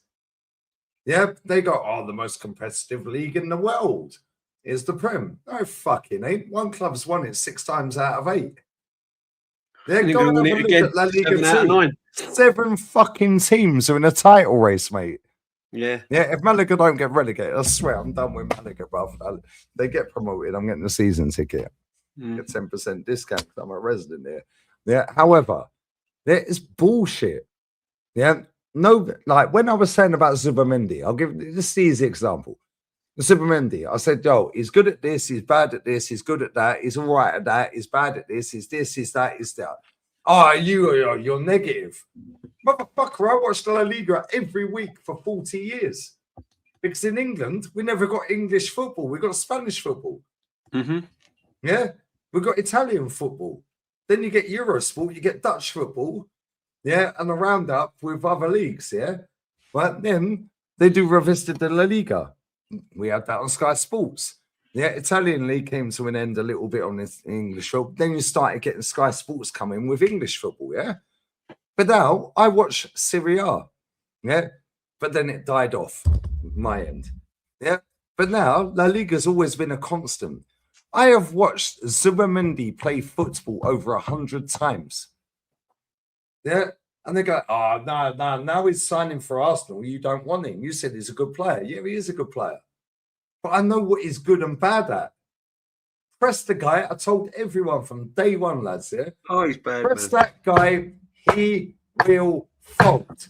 I mean, I was told he breaks lines. He can't even break a Kit Kat. Honestly. Can't even break a fucking. Honestly, man. Can't even. As Natty said yesterday, he can't even break wind. I mean, listen. I think this is. I think the biggest problem as well. You take all the TikTok and all the PR and all the crap that goes behind Arsenal Football Club, right? Let's look at the players. Let's look at the actual players. Let's look at the players we've signed and on the pitch, right? Let's get it right here. We have spent over £1 billion. Now, before we spent that £1 billion, I think we was in the region of £750 million, which is still a lot of money. Still a lot of money. But who did we spend it on? Pablo Maris, Sambi Lakongas, Tavares, 29, Sterling on loan. Yeah. Vieira. Right. Yeah. So all of this has been forgotten about this season because we're going for the quad. Matt Ryan. Everything that's gone before this season, everyone's forgotten about. We're forgotten about the Pablo Maris, the Austin Trusties. He's won multiple trophies since he left, by the way. Yeah, 5 goalkeepers, left backs that are not left backs, centre halves that we're putting left backs, midfield players that we're putting left backs, centre halves we're putting as centre forwards. Declan Rice we're putting right back, Thomas Partey right back. We're forgetting all that. That don't matter. At the end of the day, if you look back at this manager's reign since he's been in charge, he's had more than any other football manager at Arsenal Football Club. He's had the sole running of North N5. He's had the sole running of North London. Yeah? All right? And if he could get down Highbury and Islington Station, he'd even stand outside and take your ticket. Right? Don't call it Arteta Station. Right. He's had the sole running. And what has he actually achieved apart from have money thrown at it? Oh, that ain't working. I'll tell you what then. Tactically, he's got that wrong, and we've bottled that, and we've lost that, and we've got that wrong. We'll just keep throwing money at it. Let's keep throwing money at it. He'll get it right one day. We'll just keep throwing money at it. This guy's had over £1 billion. Name me one world-class player we've got at this football club. Great one. Name me a player. Name me a David Rocastle at this football club. Name me a Paul Merson. Name me a Thierry Henry. £1 billion. A Freddie Ljungberg. I want one of them. I want one of them at least. One of them. DJ, our best player is a 16-year-old fucking boy. Right? Yeah, but Lee, I've watched £1 billion being spent and I still can't pick out a Bobby Perez. I can't pick out a Freddie Ljungberg. I can't pick out a Sol Campbell. Can't pick out a Tony Adams. I can't pick out a David Seaman or I'm looking at a number 10. I'm looking at Odegaard. I'm looking at Eze now coming in. People are going, Eze. Yeah, Eze, brilliant player. 2 years ago, he's nearly 30 going into next season. Give the fucking ball to him. Right? Give the ball to him. Let the guy play. No, we can't do it. Get the ball we can't do it. We can't do it. That's why you were talking about Eze getting the ball to him. Well, not too funny. You won't. How are you going to get the ball to him if you don't change the way you play? Because I'll give you another, Kenny. I'll give you another example. You said that he put Gabriel Magalhaes up in the centre forward. Yeah, he did. Right? He's playing Declan Rice in the 8, who can provide for those centre forwards. He puts him centre half. Yeah, he puts fucking Gabby. He puts Eze at the 6 and Gabby Jesus in the 8. Puts centre back at fucking centre forward, and the number 8 blowing out his ass. Do you know why he did that? Because he needs him Wednesday. So he said, Yeah. you stay at centre half, you get a bit of a break. But Lee, what I'm saying is, 1 billion Kenny- spent, you know. Kenny, I say all that. But again, you talk about all these players. You got to remember one thing. This is Mikel's team. If Mikel wins the league, it is going to be very much his triumph. And you're talking about about all these players we got. When was she funny, right? You got to remember, Mikel Arteta played under David Moyes. He played his best Exactly. football under David Moyes. I was just going to come on to it. Arteta. I was just going to come on to Hey, it. Moyes is a better manager. But I'm than him. not Let's being just be funny. real I'd with it. take David Moyes for the next 6 games of this league than him. I'd be more confident in winning the league when Moyes is in charge right now. I'm not even taking. I'm sorry. I'm sorry. The problem is, right, people are forgetting what's gone on Give me before. AirPod Albert. Yeah. Oh, yeah. But, listen, we was never in the league title race last season. Mm. And what makes people think that we were going to win it this year when he's reverting back to the players like Havertz in midfield who couldn't get us over the line last year and the year before? He's bulked up, mate. He's bulked Bulked up. up? And Jesus is back. He's back. What? Oh, man. Jesus is back. And do you know what? Somebody put a great comment in on Twitter a couple of weeks back. Yeah, I can't remember what game it was. I think it was might have been after the cup final. Might have been after the cup final. It might have been before that. They're saying it's always the player that is missing the game that is, and they were talking about Odegaard. Odegaard's the glue. We miss him. It's always a player that is not playing that is always the missing player that we need to bring us back. Yeah. That a lot. So now it's we miss Bukayo Saka. Like he's done fuck all for it. Bro, real talk, yeah. Don't fuck around and let Savio win a league title. Because Savio would have won 2 trophies. Oh, don't let him win a domestic treble, by the way. Because that's now 3 times more trophies than Star Boy. Yeah. Doku scored 2 league goals all season. One was yesterday when his team needed to kill the game off. At Stamford Bridge, by the way. It's only his 2nd league goal all season. Martinelli has scored 1. How many has Trossard got? Look at this striker has scored 18 goals in all comps in spite of this cunt. But again, Lee, how many's Madueke got? Lee, again, we're buying like man like Jesus when we should have upgraded. Man City didn't want him. Why have we got him? We could have got Prime. We could have got Prime Isak. We could have got Prime Isak before he went to Newcastle, and we gave Eddie Nketiah $100,000 a week and 14 shirt. But again, as I said before, people are forgetting this. Yeah, but the fact the process, DJ, you're negative. If you can't see what he's doing, you can fuck off down the lane and get relegated. All right, someone just sent me this, right? And I'm not going to open it. But the channel, like the main channel, there's 4 people on there. Well, we're the main channel. We're the main channel. Come on. We're the main channel. Another main channel. Our rivals, right? It says heated debate. I'm not a rival, Kenny. We're clear. All right. Let me just finish what I'm saying. Heated debate heated debate is on a certain channel. We won't mention the name, but you know what I'm talking about.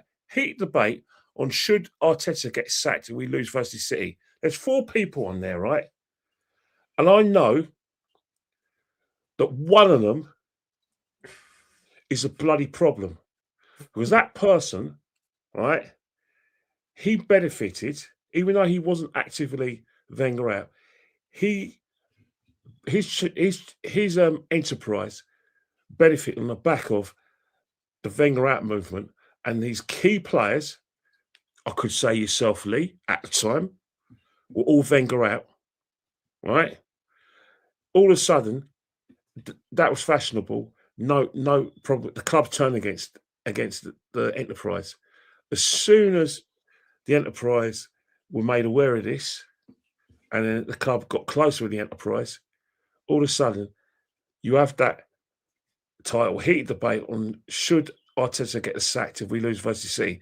That person is part of the problem. That person is the head, in my opinion, of the vocal minority. And when you've got someone like that, and you've got other people with who have other enterprises where they're singing songs about be careful, singing songs. He's exactly what we need.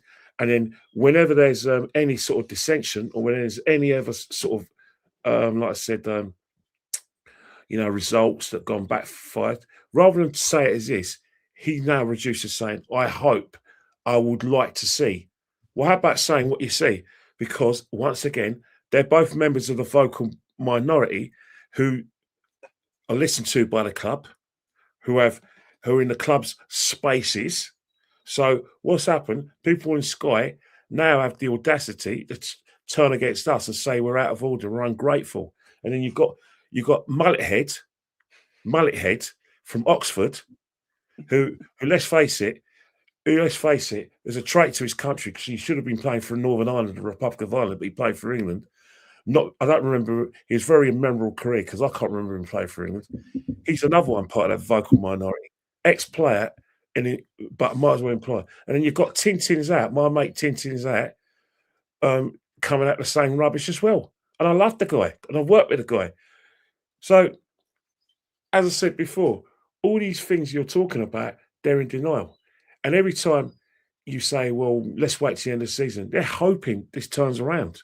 But DJB, you said, where's the next Robert Perez? Where's the next, Ashley Cole? Where's all these great players we had? Where's the next Arsene Wenger? Oh, yeah, you Where's say the next Sir Alex Ferguson? You say all that, Lee. But the fact is, right, let's not forget, right, that some of these guys before Christmas said that if Arsenal win the league, they're comparing this team to the Invincibles. They're comparing this to the great Arsenal side.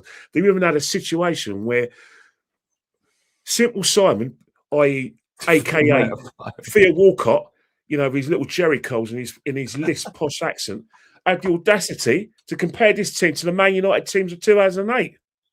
That's what we're dealing with. That's what we're dealing was with. ruining fucking prime Barcelona in that era. But to the point Messi came out and said we've never seen nothing like him before. We were at the game, Kenny. DJ, we were at the game. How have they honestly? That's what we're dealing with. That's what we're dealing with. My sister's just text me, yeah, and said some lad I work with only just realised me and you are related. He loves your videos, and it's a screenshot, yeah, of a DM conversation, yeah, saying no way you're related to Lee Gunner. I'm not going to say the guy's name. Yeah, it's my oldest brother. Ha ha. That's fucking class. What a legend the man is. I'm guessing you watch some of his YouTube sometimes. Yeah, I visited him in Spain, blah, blah, blah. I see a lot of his videos. Yeah, Yeah, and he speaks the truth. Yeah, this is nasty. For people, I don't want your apologies, man. Fuck your apologies. Yeah, F your apologies. Fact and reality is, yeah, Theo Walcott is a liar. Ian Wright is a liar. Kenny, me and you walked past him on the 5th anniversary in YouTube studio. Everyone's like, oh, Ian, can I have a selfie? Can I have a selfie? We're like, you sold out years ago, bro. That was before this manager got the job. Yeah, he sold out then. We walked past him and wanted no part of him. Pause. Yeah, Martin Keown's headed the ball too much. Like, real talk, he's headed the ball too much. That guy's doing damage limitation. But then when Arsenal fans that are global fans, and I'm a global fan, you're a global fan, we're all global fans. When they're seeing constant PR for this manager, Eze, I let it all work out. Let it all. He's got a mural before he kicked a ball. Now they all want him out. Why? You painted a fucking mural for the cunt before he kicked a ball. Yeah, now he's the problem. No, sorry, mate. Yeah, we signed Aaron Ramsdale to upgrade on Leno. We then signed Raya to upgrade on Ramsdale.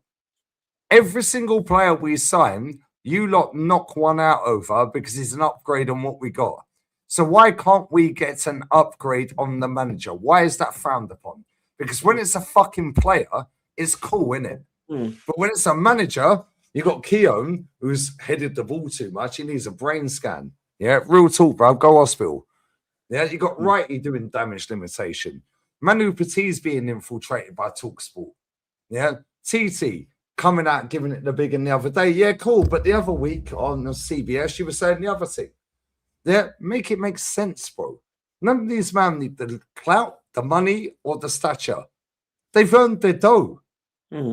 Yeah, now you get TikTok this, TikTok that, ticky-tocky, ticky-tock. Shut your mouth, wipe your lips, wipe your nose. Shut the fuck up and say it as it is. Because you know what, yeah? from fucking 1 month before this cunt got the job. I told you it amounts to nothing. And every single one of them fans in that ground, including you two, they were standing there like that the other day. It's happening again. It's happened again. I see it on TV. We all see it on TV. Frightening now. Fucking hell. Well, some beating left each other up in fucking. Yeah, but blocks. Lee, some of them left man. in the 87th minute, and that's the situation. Judges said people were leaving on 10 minutes on his fan cam. I ain't watched it. I'm only going off what the chat said. It's jarring, that's to him. But that's the situation. Why are we the problem for calling it out? Yeah, because the reason why we're calling it out, we're a problem with calling it out, because at the end of the day, it's always the messenger who gets blamed. It's always the person that, because you've got to remember one thing, right? Is that since Arsene Wenger left the club, the fan base and the vocal minority in the fan base, one of their sort of like, how do I say it, core values is everyone get together now. That they didn't like the division within Arsene Wenger. Some of those guys were actually vocal members of the Wenger out brigade, but they're now got the situation, i.e. they've probably got their own way, and they now think that we should all come together and get behind the team. And that's fans who go to Coleman away. So if they see a dissenting voice on Twitter, they can become abusive because they don't want to rock the boat. People like us three rock the boat. And that's the situation. That's not just us three. There's other people who are part of the, who are seen as deplorables, who vocally call for change, and they never changed their stance from the day the guy got the job. 2021, they were angry. 21-22, when we couldn't even get in the top four, we were very vocal. And then the last 3 years, it's been a situation where we've been near, but ever so far. And that's where we are. We rock the boat, and that's why we're disliked. But the problem is that everyone gets to the same stage towards when it becomes unbearable. The same with the Wenger out process. Remember the Wenger out process? Remember the Wenger out process where a lot of people joined the campaign late in the day because they had enough. And it's going to be the same with Mick Arteta. It's when you've had enough, then you start vocalising your feelings. At the moment, not enough people have had enough of this manager and have enough of these near misses. Kenny, I always thought you were negative, but you've been right all along. DJ, I always thought you were negative. We're not going to get a thank you. We're not going to get a thank you. I don't want to thank you either. Do you know what really winds me up is that these same people now are saying things that we've been saying as if it's all new, as if they're like saying something new. Well, you know, DJ, the guy from the universe.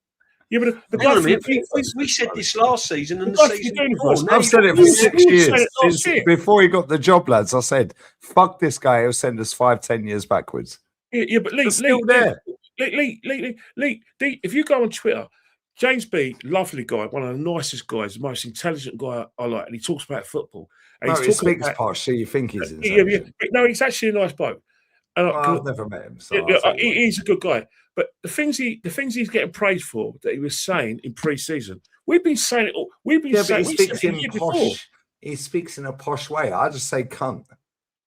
Yeah, fuck this cunt. Get him out. Madway can take the fucking band off. He's not.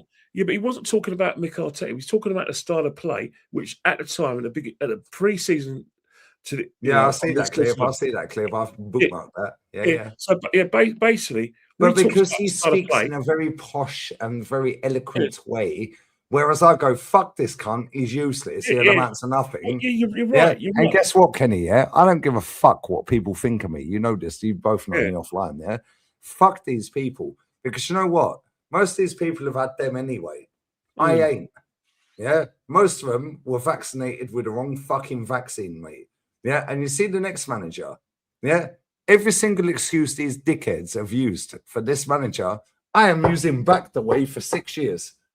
Yeah, we were all at games when Unai got the job. We were all in the stands, all three of us. They never wanted him. So why didn't they back him like this manager? This manager's won 3 Europa Leagues in a fucking row. And they went, nah, not for me, mate. But now they'll go and get Man City's assistant. We'll go and get Pep Linders then. Go and get him. They wanted Unai out for getting to a European final. All right, First time in 25 but we fucking got years. to a European final. This guy Finished can't fifth. get to any European final, and he's now bottling a quadruple winning season. By still the way, want- Nicolas Pepe is better his than all face of our fits. fucking winners. Mikel's by the face way. fits. Yeah, no, it I don't fits think because of whoever the comes constant into this PR, football- Kenny. It only fits because of the way the club Lee, molded him. Lee, That's the do you know only the way sad it thing is? fits. Do you know the sad And most thing is, people were duped by the PR of that. Yeah. Oh, back at my second home, you don't work at the Emirates, cunt. Yeah, that's not your second house, mate. Your second house is workplace. You don't work at the Emirates. And if you do, that's your second home. Cool. But even so, yeah, most of these people have had them. They got duped by them. Yeah, my mum's had 3 of them. I said, how come she didn't have the 4th and the booster? I realised it was a Fugazi. My old man, fucking retard. He's lucky to be walking the earth. He's had all 4. Why didn't you get all the 10 boosters then? It's the same premise. Constant PR. Constant PR. Anyone who talks against it, you're anti-vax. Now it's you're anti-Arteta, you're anti-Arsenal, you're a disgrace. Yeah, which is why my name's Mud. Let me tell you something right now, yeah? I called this motherfucker out on the 25th of the 11th, 2019, 3 weeks before he got the job. Here we are, 6.5 later, yeah? And these man, I'm not sure if he's going to win a league this season. Cool. Don't chat to me. I don't want your apologies. Don't come and say sorry to me, mate. Wrong person. Yeah, go fuck yourself. Yeah, ain't my fault you all caught up 6 years later because all of them, every single one of them has held our fucking club back. Yeah, they've made out all of this and that, and gone on their abusive one, whatever. I can take all that shit. That's cool. Don't come to me. You see the next manager, make sure you go the same way with the next manager because you see me, I'm petty, Kenny. You know me personally. Yeah, DJ, no, you've never met me. They will. Kenny, I've known you a decade or more. You know I'm the pettiest cunt on the planet, yeah? Oh, yeah, we know the that. next manager, it could be Mr. Bean, Mr. Blobby, fucking Peppa Pig, yeah, Daddy Pig, Dora the Explorer. It could be whoever. You see, every excuse they've used for the last 6.5 years about this manager. Cool. My turn, and I can do it better than them. So you can go and get Roy Hodgson, yeah? I'm backing that for the next 6.5 years, mate. Give him £1 billion. Yeah, I don't want to hear, oh no, get him out because I've seen it, been there, done it after Wenger. Yeah, they never wanted him. All 3 of us were there in the ground. They never wanted Unai, but they backed this guy that had never had any managerial experience. I'm not a genius. It was obvious a guy who's never managed a football team would amount to nothing. And let's be real with it.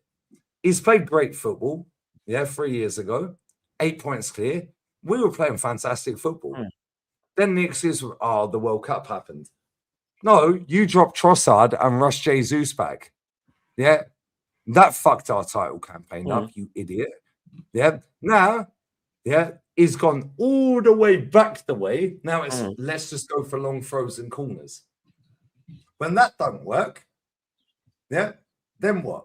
Now the players still look scared. Gabby's been here 6 years. Saliba's been here 7. Martinelli's been here 8. Saka's been here 8. Yeah, when does the end come with these players? Yeah, Ben White's finished. What we pay 50 million and 150 a week. Who's buying him? Yeah, but we signed Jesus, put him on 4 times his wages, and paid 60 mil or 58 mil, whatever. We bought Zinchenko for 30 odd mil, and put him on 150. He was on 20 fucking grand at Man City. We 7x his wages, 7.5 times his wages. We have just let that guy go for 1 million euros, and that's not a story. Yeah, but he's bringing the winning culture. When we went 2-0 up at Anfield, I said on that watch along, it's still here. Me, Matty, and Ola were doing it. I said, get that fucker off the pitch and get Kieran Tierney on. When they brought on Firmino and he equalised 2-2, he then swapped Zinchenko after Trent nutmegged him. Yeah, and Firmino equalises off the bench 2-2. Yeah, he then brings Tierney on. You dickhead. Yeah, if he had subbed Tierney on at that point 2-0 up, we would have won the league that year. And then if we had won that League Cup final, no, you don't want to do it, bro. Yeah, and that's cool. Don't come at me, mate. Ain't my fault you can't win nothing. If you, man, are so stupid, yeah, to keep believing in unicorns, pickpockets, rabbit or the duck.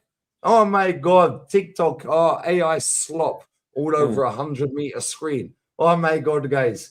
Yeah, all right, guys, bring your dinner, bring your auntie, bring your granddad. Yeah, bring your cousin, twice removed. Oh my God, guys, bring your lunch, have an early breakfast. If you're that stupid and you catch up 4 years later, 5 years later, 6 years later, don't come at me. See the next manager. Get Peppa Pig or Kermit the Frog, mate. Yeah, because I'm saying, and it's all up here. I've done a stream on this channel, 115 reasons. Yeah, 115 reasons. I could do another 115. Yeah, and that's what their excuse would be. Oh, we lost to 115 club. No, we lost because this manager is not good enough. How far do we have to go? Ben White is fucked, bro. Needed knee surgery for 4 months. Yeah, and then he sits in a press conference 4 months later and goes, we didn't have Ben White for the whole season. Yeah, he sat in a press conference the other day and mentioned about who would he mention? Yeah, and it was like, no, motherfucker, he's been there all season. Where's Norgard? Sensible signing. Talking of sensible signings, does people realise that Kai Havertz in 3 years, without his signing on fee for how much we pay with him, he's nicking £43 million from this football club? DJ, worse than that, if he goes the whole length of the whole length of his contract, it's 132 million quid. 132 million. Noni Madueke, 90 million by the time his contract's up for him. Right, Leeds are 1-0 up. Hold that, United. Fuck United. Yeah. Hold that, Spurs. Okafor scored. I'm telling you now, it's just an absolute catalogue of errors. And the problem is we've always been a moment's team. When something happens in the moment, Declan Rice slaps in the free kick against Real Madrid, everything's forgotten. How we went into that game, the way we were playing's forgotten about. Carabao Cup, Kenny, we had some hope, didn't we? But realistically, when we turned up that day, we was together all day, weren't we, mate?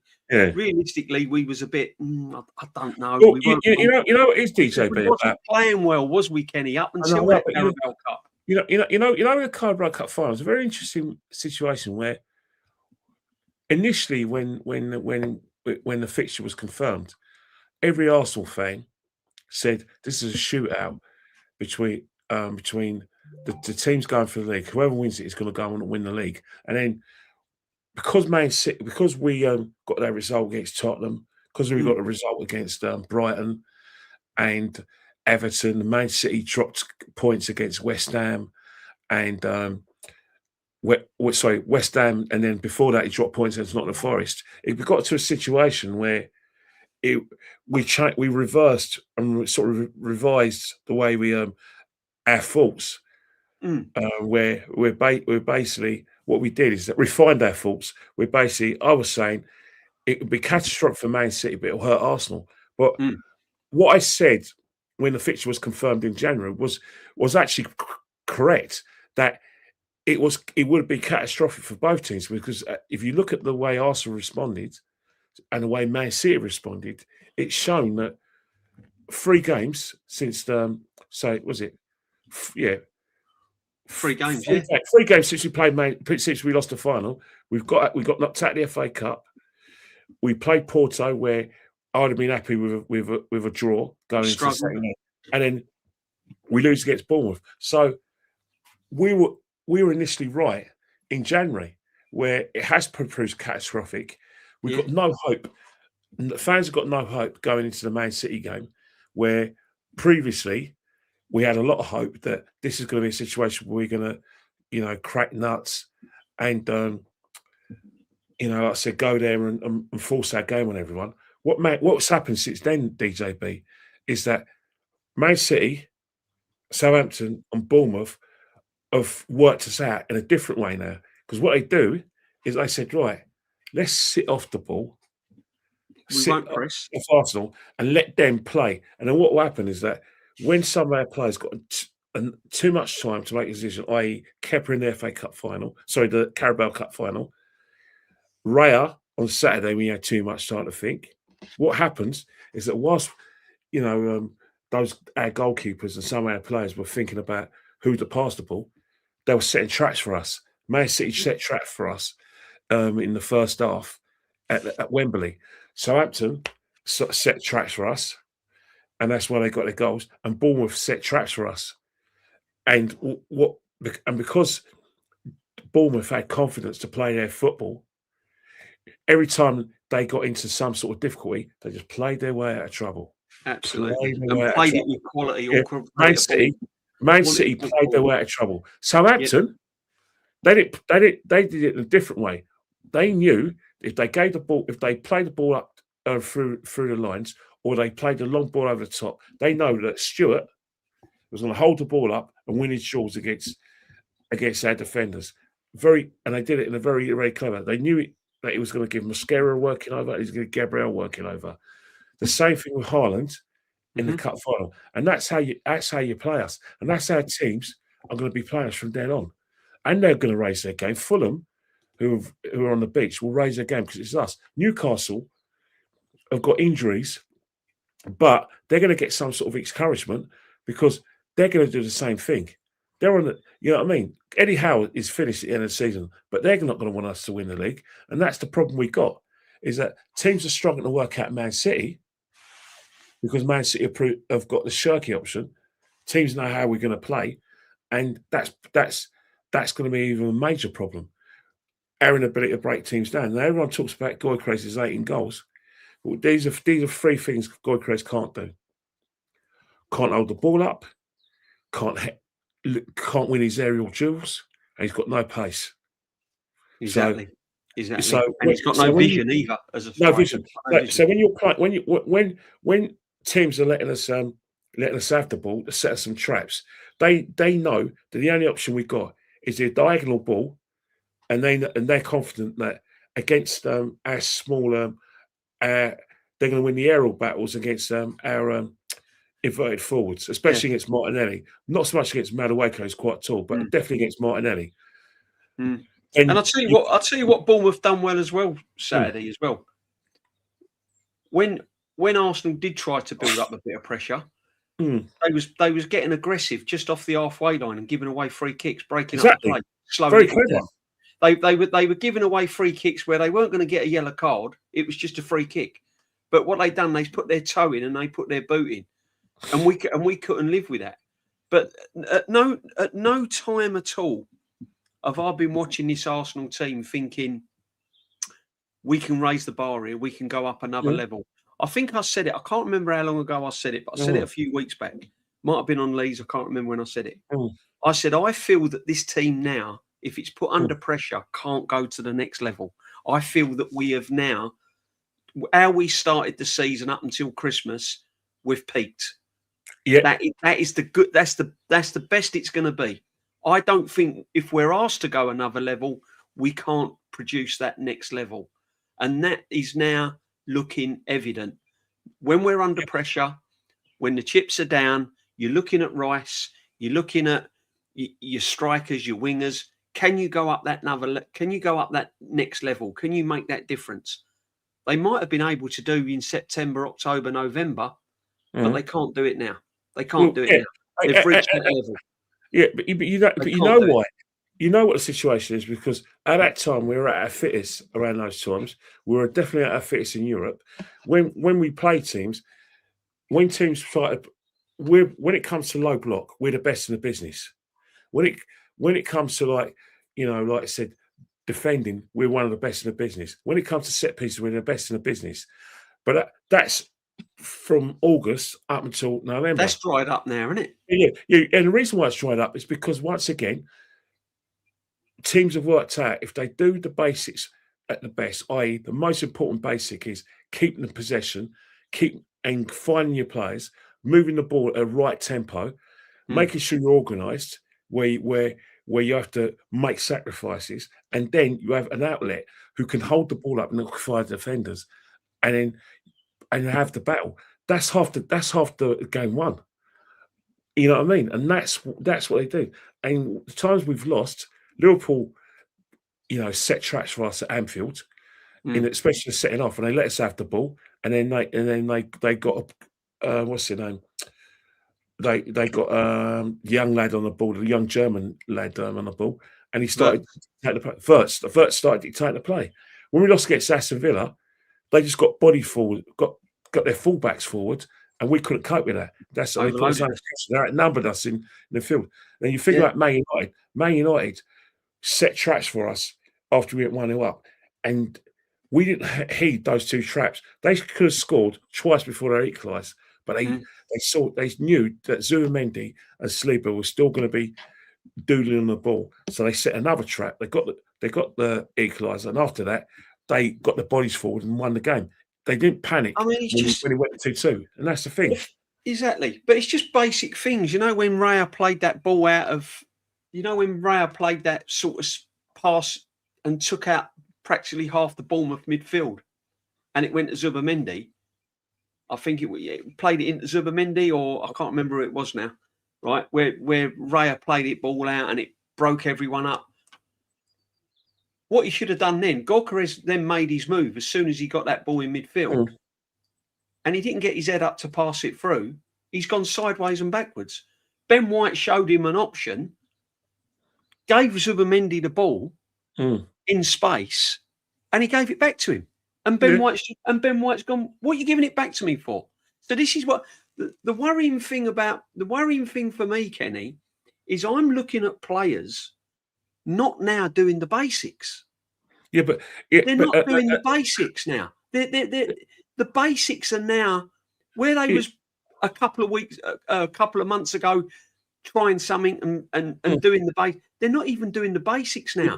They're playing too safe. They're frightened to lose now. Yeah, because they know the situation. They'd have taken a draw Saturday. Yeah, but that goes from top to bottom. Our defenders, who are not fit, by the way, know that they're no longer getting the protection from the midfield. They've got full-backs who they're not used to, so they're having to protect those full-backs, especially Benjamin White, and that in turn leaves space in the middle, where if you have an extra man in an attack, all you've got to do is if someone makes sacrifices, holds the ball up, Bob's your uncle. But you look at the situation, those substitutions were well-meaning, but they were meaningless. They actually made us weaker, those substitutions, because of the fact that you make those substitutions if someone in midfield is taking responsibility, either making long-busting runs and creating space or passing the ball. Neither was happening. You had Declan Rice, a double pivot alongside Zubimendi, you had no legs. So Declan Rice is caught between two stools. He knew that if he makes a long-busting run, he won't be able to do it game in, game out. No. So what did Bournemouth do? Set traps and made Declan Rice play 90-minute football when he hasn't got that in his lungs anymore. Yeah. And that's what they're doing. To knacker out Declan Rice, put more make sure that by the time you set the traps, make sure that when the ball does get to Zubimendi, you basically squeeze the light of him and give him nowhere to breathe or move. And that's the situation. It's because we're tensive the way we're playing. We've got players who are not 100% fit playing. So basically, same tactics that ain't working. But we're hoping if we have different personnel, it's going to be a different outcome. And then you think about the players you're bringing back from injury. It's going to take them, probably 4 games to get into some sort of rhythm. And we ain't got that time. Ain't got that time now. And do you know what, Kenny? Right? What was we saying, me and you, at the start of the season when we was on with DG and all of that? Oh. This season, Arsenal have got to be flawless throughout. Yeah, they've got to be flawless throughout. They've got to be absolutely flawless throughout. And here we are again, looking at the same problems what we saw last season and the season before. And that can only come down to one person. It can only come down to the manager, the players' confidence, the tactics. And I've always said the buck stops at the manager. He is the man that sets all the agendas. And the agendas are not working. It's just not working. Big up, Matty. Yeah, sorry about that. When you gotta go, I just walked in, brother. I literally just got to the computer, so you good. when you gotta go, lads. Sorry. What you saying, Matty? Hey, man. Looks like we've seen this site before. We've all seen this, how this is all going to play Your out. defense is in trouble. His team is in trouble with Arteta at the helm. Yeah, we in serious trouble here, gentlemen. We in some serious trouble. I don't know where it's going to come from, man. And I'm sitting there looking. I watched that game yesterday. I watched the game in its entirety yesterday. And City, I told some of the guys. I think Kenny, you think I might have put it in the group with you, Kenny, that they City they eat and drink pressure. They love it. They thrive on pressure. We run from pressure. JB, we sat there last night. We laughed about it, but you know how pathetic it was. You know, they're out there, you know, bopping the ball around and having a jolly up with music in the background and holding pens. And this is all on a title run. This is a title run. Grown men, professional footballers. I told you, I said it Saturday night when I did my show. If I was a professional footballer and I'm coming from teams like Leverkusen, Sporting, where you've had, you know, actual tactics, then you come to a practice and you got a loudspeaker and an electronic billboard talking about TikTok music in Cappy. I would go home to my wife and say, what the hell did we just do? What am I doing here? I'm telling you all, Sunday, if this man does not win that Bring your game, lunch, guys. those players are dropping the hammer on him come this Sunday. That will be the last that they've had of him. You'll see the players turn on Sunday. Because if you don't think for 1 second that those players are still grieving that Carabao Cup loss, you don't know sports. You don't know sports. This is why they lost that game, went back to back. They lost Southampton, then you lose 3 in a row domestically. This manager does not have a clue. And I've said it, Lee has said it, Kenny has said it, JB has said it. We've been saying it since we've all known each other, that this manager does not have what it takes to get over the line. If Arsene Wenger was a specialist in failure, then what the hell is Mikel Arteta? What is he? If Arsene Wenger was a specialist in failure, according to Mourinho, and we wanted Wenger out, winning trophies, he was winning trophies going out the door. We wanted him out. Then what is this manager here doing? This manager, he is on biblical levels of failure. This is Old Testament type failure right here that I'm talking about, Kenny. This is Malachi. This is Malachi type failing right here. This is stuff I'm talking about. I've never seen anything like this in sports in general. I mean, in general, I've watched all kinds of sports. We can go down to boxing. We can go down to track and field. You can go down to just. I've never seen anything like this before in my life. In my life, $1 billion. I just got through doing a photo shoot, and I'm looking at. I'm around all of these big planes, and I'm around all of this stuff. Landing planes. Yeah, and I'm just like I said on the sunshine. Hey, and I'm sitting there with myself. I'm saying, this is what Arsenal spent for every plane I saw. That's what Arsenal spent. One right there, one right there, one right there. I said, that's what we spent. we have spent that kind of money. It's mad, isn't it? It is. This is absolutely crazy. And when we've sat here throughout the year, we talked about it last night, JB. We've sat here, we just went through everything that we've seen since we've won a league title. Mm-hmm. You know, and then you look at the fan base. Oh, well, you know, maybe he's not the man. Oh, what brought you to that conclusion? Because we've been trying to tell you that for years. See, the problem is not the message, it's the messenger. And people hate the blunt truth. People hate the blunt truth. The truth of the matter is the man is not good enough. He was never tested from the start. So the man has never seen tribulations. All of what he's seeing is still new to him. He failed at 8 points. Now it's 9 points. He's never seen that before. Carabao Cup. You got every other team can take something off of City. We can't take nothing off of City. Same problem we had with City. We got the same problem with Liverpool. Couldn't take anything out of Liverpool. This team under this manager will struggle to succeed. They will struggle to succeed. The players need a new voice. The players need a new voice. Time is up. Time is up. And I'm telling you, these players, you saw it Saturday, you saw cracks of it there with Jokeris and Zubamendi. You know, we've said it, JB, you said it back in February. There will be a bust up. The bust up is coming. Mm-hmm. The next bust up is going to be on the pitch. You're going to start seeing players swinging on each other after a while because they're going to start getting frustrated with each other. And it's all because this manager has failed to install any kind of inspiration. He tried to manufacture it last week. Bring your lunch pails, your thermoses, your juice, your crackers, hot dogs, chips, pizza, sandwiches, soup. He bring all this stuff. And what did Bournemouth bring? They brought Cypress Hill. They brought the pain. They brought dessert. Yeah, that's it. They brought dessert. Yeah, yeah, cake and ice cream. Jillian ice cream. And you know, generally, now that I think about it, you might even see it on Wednesday. Because if we crash out on Wednesday, which is very highly. This is about a good 65 to 85% chance that we could see it on Wednesday. You're going to start seeing people fall out. Yep. You're going to really see some people fall out. You saw those people. Lee, you remember we were sitting there watching the game, the fire drill?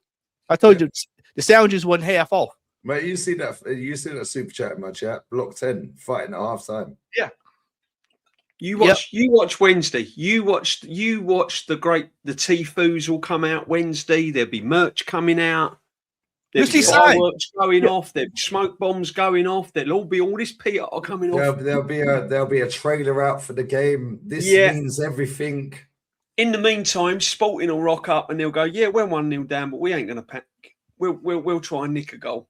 What I should have beaten us in the first place. What did I tell y'all last night, JB? I said they were down 3 goals to Bodo Glimt. They're only down a goal now. They're laughing at one goal. They're like, oh, 1-0. All right, we'll fix that. Let's be real. They should have banged us. Yeah, our goalkeeper, Matt. You said it. Yeah, you said, our goalkeeper might have used up all his saves in that one leg.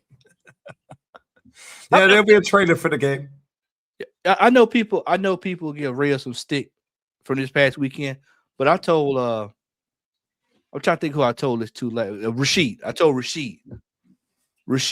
He said, Matty, who's your player of the year? So I'm gonna be straight up with you. I said the goalkeeper. I said if that goalkeeper went back there, we probably in 6th, 7th place. Yeah. When you really deep that the save that he's made, him and Gabby game. The defense could almost as a collective take man of the match this year. If it was not for that, we would be probably 6th, 7th, 8th place.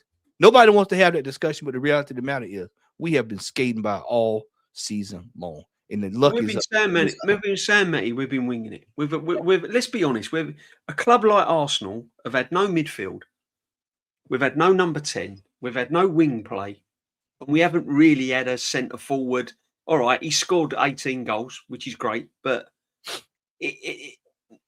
nothing's been there, has it? Let's be honest. It's our defensive unit, Timber, Gabriel, the goalkeeper, right up until sort of March. That's it. And this is what I'm trying to say. I just the process is done. It's done. It's failed. It's miserably failing now. Miserably failing. It was failing, but now it's like miserably failing. It's now becoming embarrassingly failing. We're now opening ourselves up.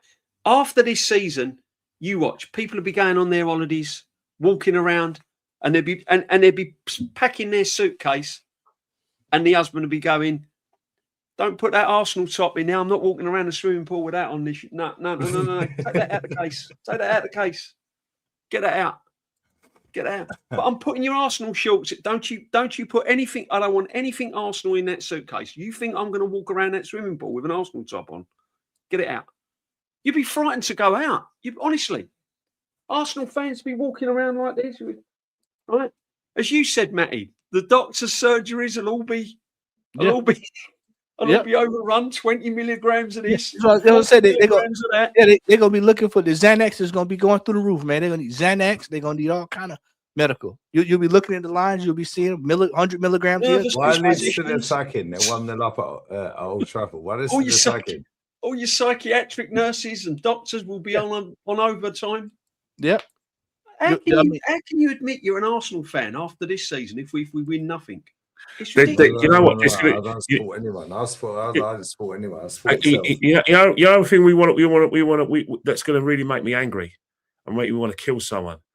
Coming out of Carabao Cup final, there was this woman. I think I've seen her before at matches. Oh no! You told me, Kenny. She asked, "What do you think?" I said, "What do you mean? We've got actually ruined. They've ruined us. Well, we only lost 2-0." I said, "You what?" She went, "Oh, well, anyway, we could be Tottenham."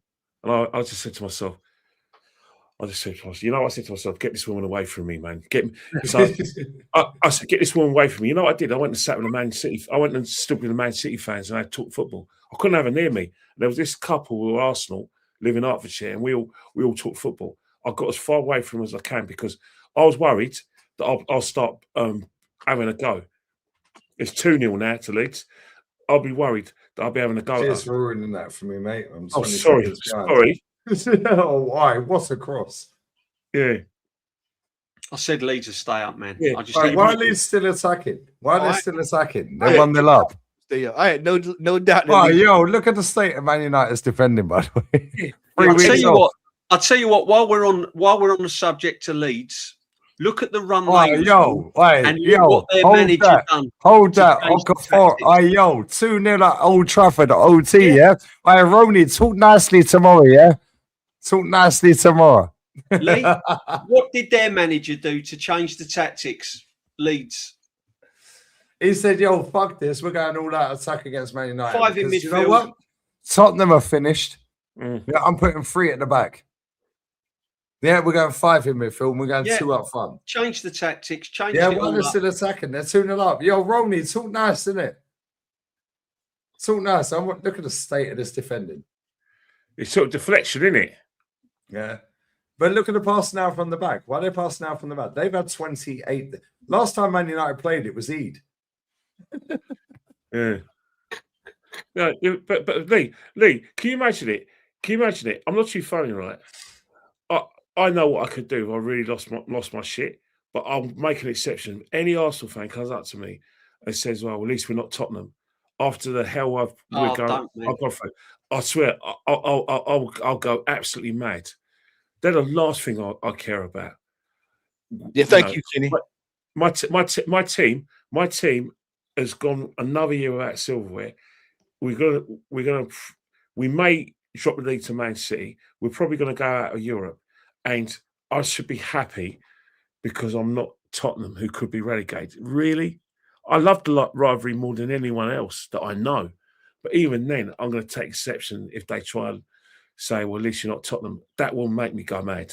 You know what you should have said, Kenny? You should have looked right at her, and you should have said, "You do realize they won a trophy last year, right?" You know what? When she came over to me, she was disgusting me. If I see her at football, I'll just have to go away. She disgusted me. Oh, at least we're not Tottenham. Really? I really need it. We get it all the time. We need to come out of Wembley when we just got absolutely embarrassed to the extent that I was so hurt and embarrassed that I actually felt paralysed. I couldn't move. You know what I mean? We had people on the train. Going home. Arsenal fans, all ages, my age, your age, younger. Yeah. How do you feel about losing? I don't know.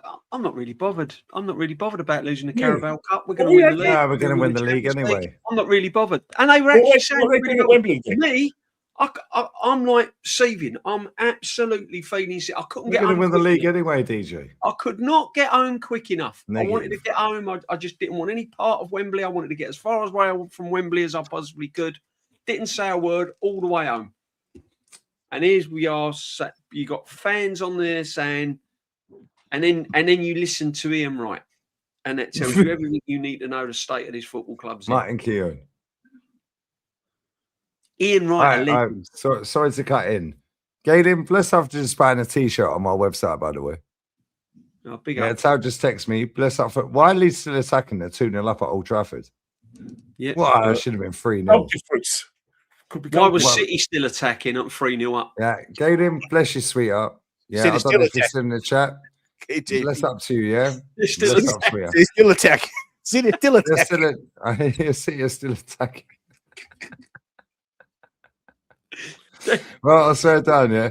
This football club man. is a fucking joke. Man said Rance is blaming the ref. He sounds like a top red, bruv. Yeah, he can hold that.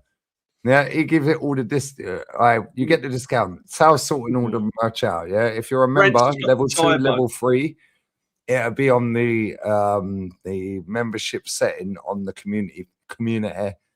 Yeah, Rance is Rance. Sal's doing all that, so don't blame me. Yeah. I'm doing with the live streams. He's dealing with that. But yeah, bless up Galen for buying the t-shirt. Bless up to the 7 people that bought a hoodie. Yeah. And bless up to everyone who's locked in. Make sure you sub to all the lads. Yeah. All links are pinned. But nah, real talk, yeah. Well, we got 3 big games. Sporting Lisbon. Man City. Newcastle. Yeah, 4 of them. Would anyone be surprised if we don't win any of them? What did I say No. last time, baby? What I said? I said, you look at that and tell me where you see. I don't worry, man. I need to buy a new kitchen for the Birds Gaff, innit? Yeah, so yeah, lose all 3 of them, mate. The kitchen's bought, the fucking patio's bought. Yeah, fucking do it all, man. Yeah, 29's getting paid $280 a week. Kenny, Yeah. where have we said a long time ago we need to go on a 6, 7, 8, 9 game win streak. And when have we seen it this year? We hadn't went over 4 games this year. Remember, there's 2 seasons where there's parallels between now and then.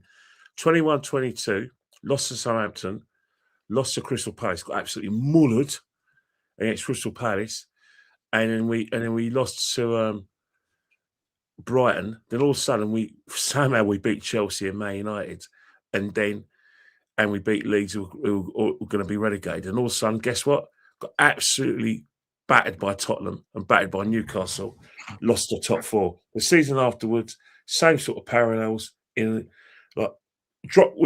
actually didn't lose games, we actually drew, but we drew 3-3 after being 3-1 down against the mighty Southampton.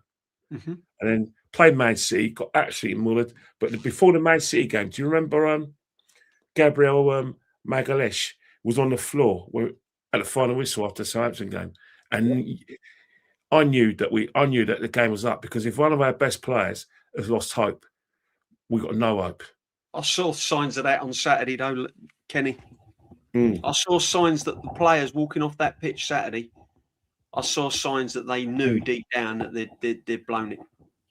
They knew. Because all of their Gabriel confidence- Magalhaes' face, Matty, we see it, yeah? That was before he fucked up for their goal. Yeah, the fear. And That you fear. said, yo, this is a guy that is shitting him. Well, you never said shitting him. So you said, this is a guy that is panicking. This is a guy that's nervous. This is a guy that looks like he's seen a ghost, so on and so forth. I'm paraphrasing, yeah? Mm. And then he F's up, and then they go and score. Yeah? And Gabby Magalhaes has had that bozo gene since he's been here 5 years. Mm. Saliba's been here 7 years. Let's not forget that. Martinelli, 7.5 years, 8 years. Saka, been here 7, 8 years through the academy into the first team. Let's not forget this. Yeah, Declan Rice. Oh, he can give it. Yeah, mate, we said at 1-1, man's walking over, taking corners. That's 'cause he's- 2-1 down, all of a sudden he wants to jog over and take corners. Yeah. That's Hey. a manager instruction. When it's What about 1-1, Dalman? Lose. take it It's not down, lose. slow it down, take Yeah. your time. Yeah. Oh, now we're losing. Declan's running over at 100 miles an hour to take a corner. Because Lee, because Lee, at 1-1, they'd have taken that because they're more frightened of not losing rather than winning. And Gareth we Southgate. know we can power our way through with a corner. That is the problem. So when it went And guess what? 2-1, When it was like, oh, don't work mayonnaise gone. out. Crazy. When it all don't work out. Yeah. What did he do when he came what on? about the corner Fuck off. switch? They gave it all the big Bertie in the press conference about Eze coming back. Yeah, they put a mural outside the ground, never kicked ball for the club. Yeah, but now it's Eze's fault. Oh, we missed Odegaard. No, we didn't. He's been shit for years. We missed Saka.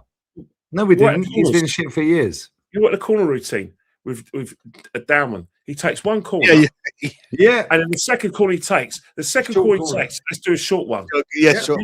So you try and tell me that without Bukayo Saka and Madueke, we can't cross the ball deliver a corner from that section. How bad is it? If you go back and look at the other games previous, when Rice is not on the pitch, we take short corners.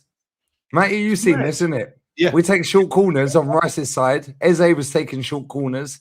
Trossard, Martinelli, they were taking short corners. Because when Rice and Madueke and or Saka are not there or Odegaard are not there, short corner FC. Yeah, and when that gimmick's done, that's Kenny, that's who we are. Yeah, and people think that if we win the league this season, he's suddenly going to change it next season and play free-flowing football. Well, the motherfucker lost the league 8 points clear playing free-flowing football. Every single way, which way, upside down, back to front, inside out, he's going to have lost the league. There's no way back for the guy, bro. It's done. Yeah. Betty Alamio io de puta por siempre. Grani Lipoya. Like I said, all I got for you is 10%. That's a 10% chance. Just like the one, like I told you, I give you 10% discount on the merch if you. When you go check the weather tomorrow, the weatherman says a 10% chance. You know, 10% chance of rain. Yeah, that's about it. You know it ain't gonna rain. 10% chance of pain. Yeah, you already know, man. We in dire straits here, man, and it's gonna get worse, y'all. Until he's out of here. Until he's out of here, it's going to get worse. It's signing a new deal, mate. Yeah, that's what I'm saying. It's going to get worse. That's what I've been saying. I want him gone, even if I don't care what he wins. I want him gone because the long term. I've said it for time. The long term damage this guy's causing and has caused already is going to be even worse. And the next manager that comes in, you're talking of about an 80-season swing before it gets better again. Minimum. Hey, Galen, bless up, sweetheart. Bless up for buying a t-shirt. My girl, you know. Yeah, bless up you and your husband. Nobody's going to buy my merch, but that's now like double digits of people that have bought my merch. So thank you. Yeah, nobody cares merch is out. Bring your lunch, bring your dinner merch is out. It's verifying. It takes 24 hours, apparently, Tal's telling me. Yeah, it'll take less than that. So nobody cares. And bring your dinner, bring your lunch, bring your dinner merch. Yeah, fuck that football club. We're monetized off of them, innit? Yeah, bring your lunch, bring your dinner merch. We'll be out real quick. Fuck this football club. Yeah, I'm going to monetize off them because they monetize off us. Yeah. Why are Leeds still attacking? They're 2-0 up at Old Trafford. Exactly. Because Man United ain't got a midfield holder and they're predictable. I'll be attacking when I was Leeds. Yeah. Every time they attack, they get as long as Leeds don't lose, we're good. Yeah, because we need that lot relegated. We need Millwall to get promoted. Oh, Millwall, yeah. Could you imagine Millwall promoted and that lot relegated? And fucking they're playing Lincoln City next season. They get relegated. Could you imagine Odegaard and Havertz at the Den? Could y'all remember that? Could y'all imagine that? Well, no, but can you imagine something up against their left back? No, what about the influencers? The influencers. Yeah, they did. I was seeing it from there. They couldn't get tickets that day. Yeah, they won't be doing zesty promos that day. Good luck doing your cams outside that stadium. I was just going to say they'll be about 20 miles down the street doing. I'll tell you what. Good luck doing your cams outside that stadium. You better jump on a train and go down the road, brothers. If I'm going, mate, it's basically like woolly hat, you know, snooze. You're wearing your colours that day, Kenny. And yeah, basically that's what it is. Kenny, you're going to wear your colours that day.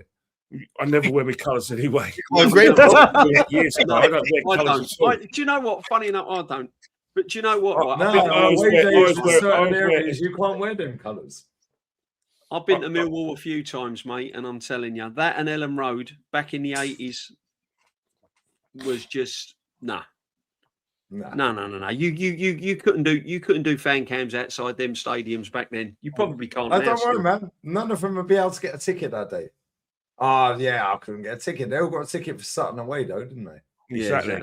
Exactly. Yeah, funny that, isn't it? Yeah, watch how many of these men swerve Millwall away. I beg they I beg they get promoted. The best ones is back in the day when you go grounds like West Ham and Tottenham, the amount of times all of a sudden you see them near you. I remember Tottenham away, especially in the League Cup final. There was one guy. He's only a year and a bit younger than me, but the way he caught up with me coming out the ground, I couldn't believe it.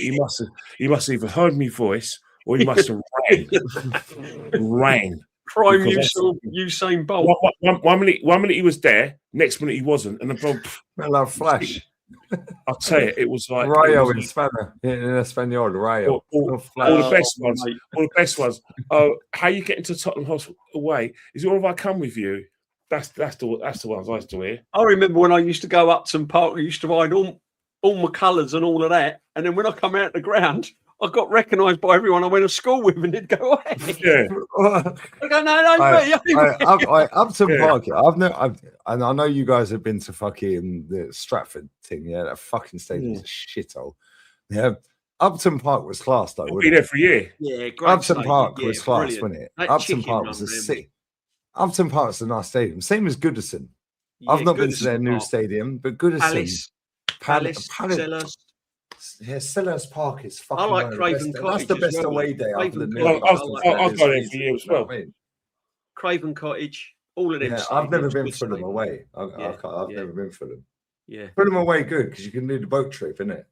yeah. Fulham's always nice. It's right on the I've seen bank. the It's Fulham. bloody freezing there. I don't like it there. Where It's they too go, cold. it's brilliant. It's too cold in Fulham because bloody near the River Thames. Yeah, I you can't always get stand that. it. I'll tell you what, it was bloody cold Saturday, It's Denny. freezing. Outside that, I'll tell you what, it was cold bloody Saturday by that Dennis Bergkamp stand. I know that. Yeah, but Yeah, but you're a fake fan, DJ. Oh, You're a fake fan. You want the manager gone. You're a fake Yeah, fan. exactly. You're fake. I know. It's out of Lee, order. I've got innit? to bounce, bro, because Yeah, we're all going to bounce. We're all going to get wrap up. something to eat. Yeah, it's half time nearly in this Leeds game. I'm going to the pub because there's a Leeds fan. He sounds and looks like David Seaman. Yeah, he's a geezer. Big up, Daz. Ex-Leeds. Yeah, he's a Leeds fan. Yeah, his name's Daz. Yeah, Does he and smell of he's fish? probably in that boozer at the end of the gaff. He's from Leeds as well. He used to go home and away. He's proper old school. He's turned up, damn boy. He's turned up today. Oh, yo, I beg you bury that. Why? Yo, that's Yeah, I know, a I was- 3-0. Lee, I didn't want to spoil it for you, but I saw it earlier. The butcher. That should Are have they been 3-0? 3-0. No, they nearly went 3-up. That should have been free. Why they're still attacking? Yeah, I'm going to the pub to watch the second half because Is it Takapa? Daz in the bar. Yeah. Oh, the footwork. Oh, that should have been 3-0, man. Just dink it. Dinky dink. Oh, man. Look at Casemiro. Look at Casemiro having a Look how biblical. Leeds are playing compared to Arsenal. It's ridiculous. Every team in the Premier League can attack better than Arsenal, Yeah, including it's Burnley, crazy. including It's Wolves. crazy. It's crazy. It's embarrassing. Let me grab these super chats and we'll wrap, yeah? Big up Emmanuel Johnson, member for 3 months. Our setting is to F off out of this football club. Boy, that should have been freedom off the corner as well. Bless up, bro. Bless up, bro. Big up Joseph Hanlon. Big up to everyone. Big up to you, bro. Yeah, 21 months is crazy. Love, brother. Look Appreciate at it, man. Carrick's face. Look at Carrick's face. Well, we're about fucking 30 seconds behind getting his fucking. Yeah, big up topside. Cherky was chilling doing bottle flips yesterday. Oh, Cherky's a baller. He's the best player in the Premier League. Yeah, the way he took that corner and just took the piss out of everyone. No, looked it to Guy. Guy's a baller, bro. Dude, he's a baller. The crossfire. Yeah, and I don't want to say his name. O'Reilly. Mate, that was stuck in my head.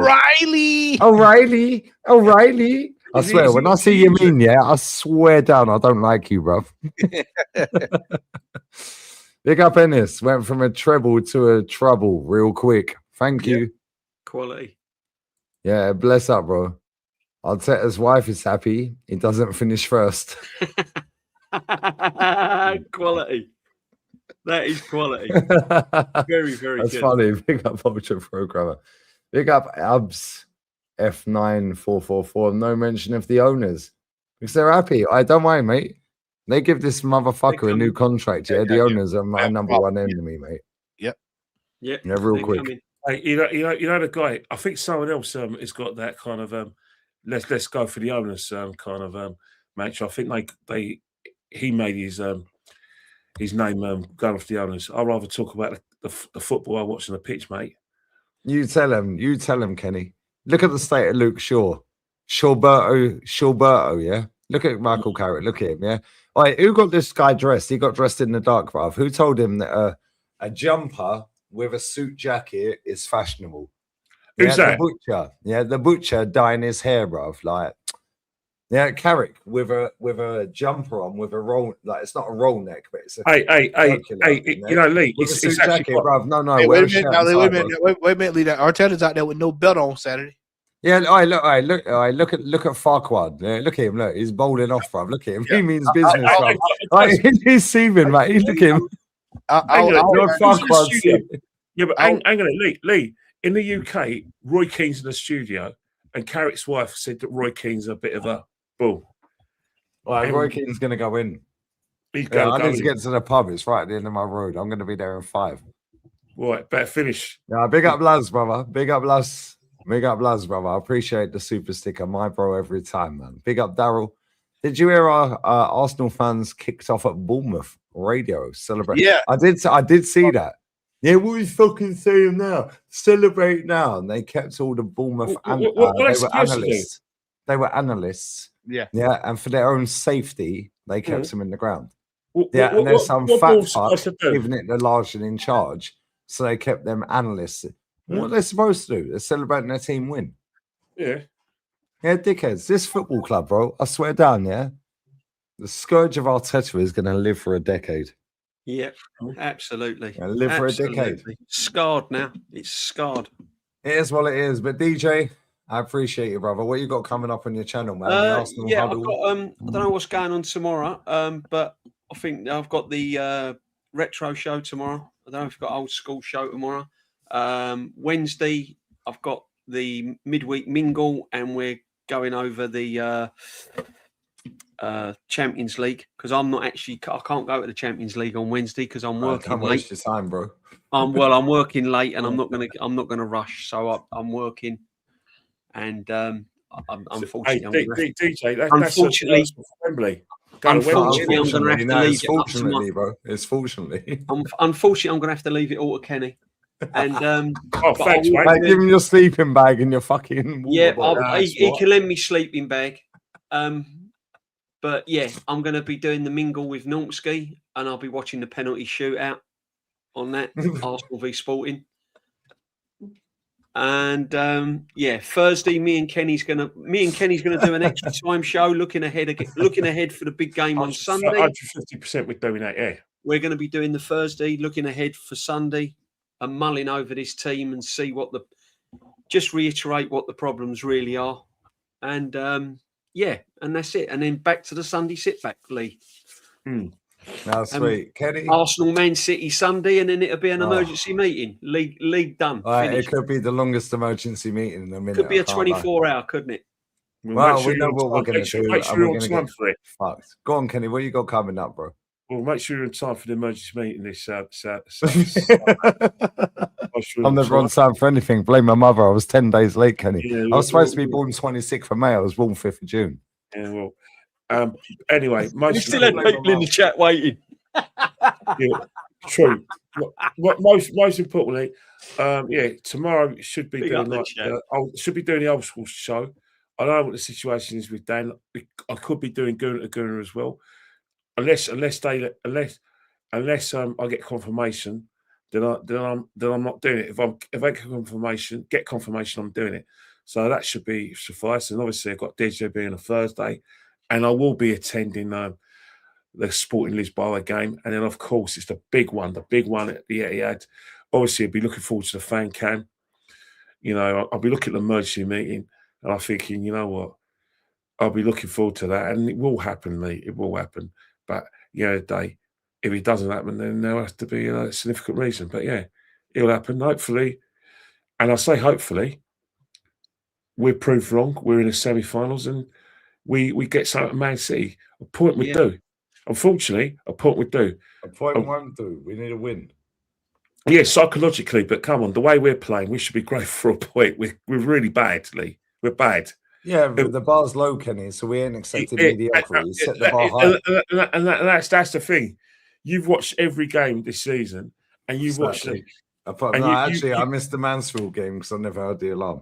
Oh, yeah, of course, that one. But you think about it. You think about it logically. You think about it. I've said this for the last 3 years. You get yourself into bad habits.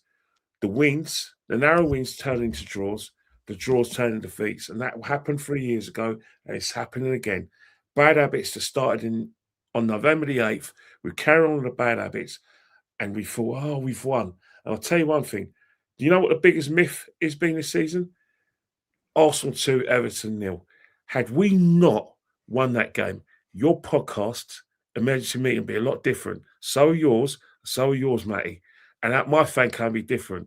We were 2 minutes away from a different narrative in a fan camp. 16-year-old boy changed the whole game. And we wouldn't have given a rat's ass about whether Man City dropped points at the the London Stadium. Wouldn't have cared. As I said before, it's always fine margins with Arsenal, where if we win, then we'll come out with the biggest lies ever about the actual performance. Facts. Matty, bless up, bro. I know you've been busy, man. What you got coming up, mate? Well, if you have not checked out the video on my channel from Saturday, I'm halfway through it. Come on, man. Matty, some of the shit you come up with. Matty goes live, it's worth checking out. Yeah, it was like, yo, you know I'm here on a Saturday night? He goes, shit got deep. It's deep then, but if I'm on a Saturday doing the stream, we in the valley of the shit then.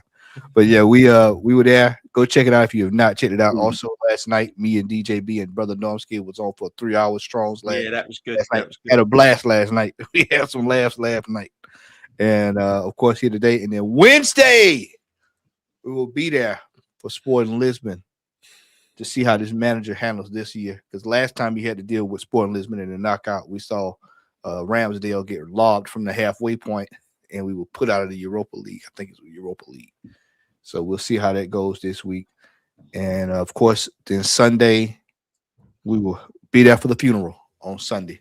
We'll see the pallbearers line up to get the hearse to carry that carcass over the line. So is it him? Could it be?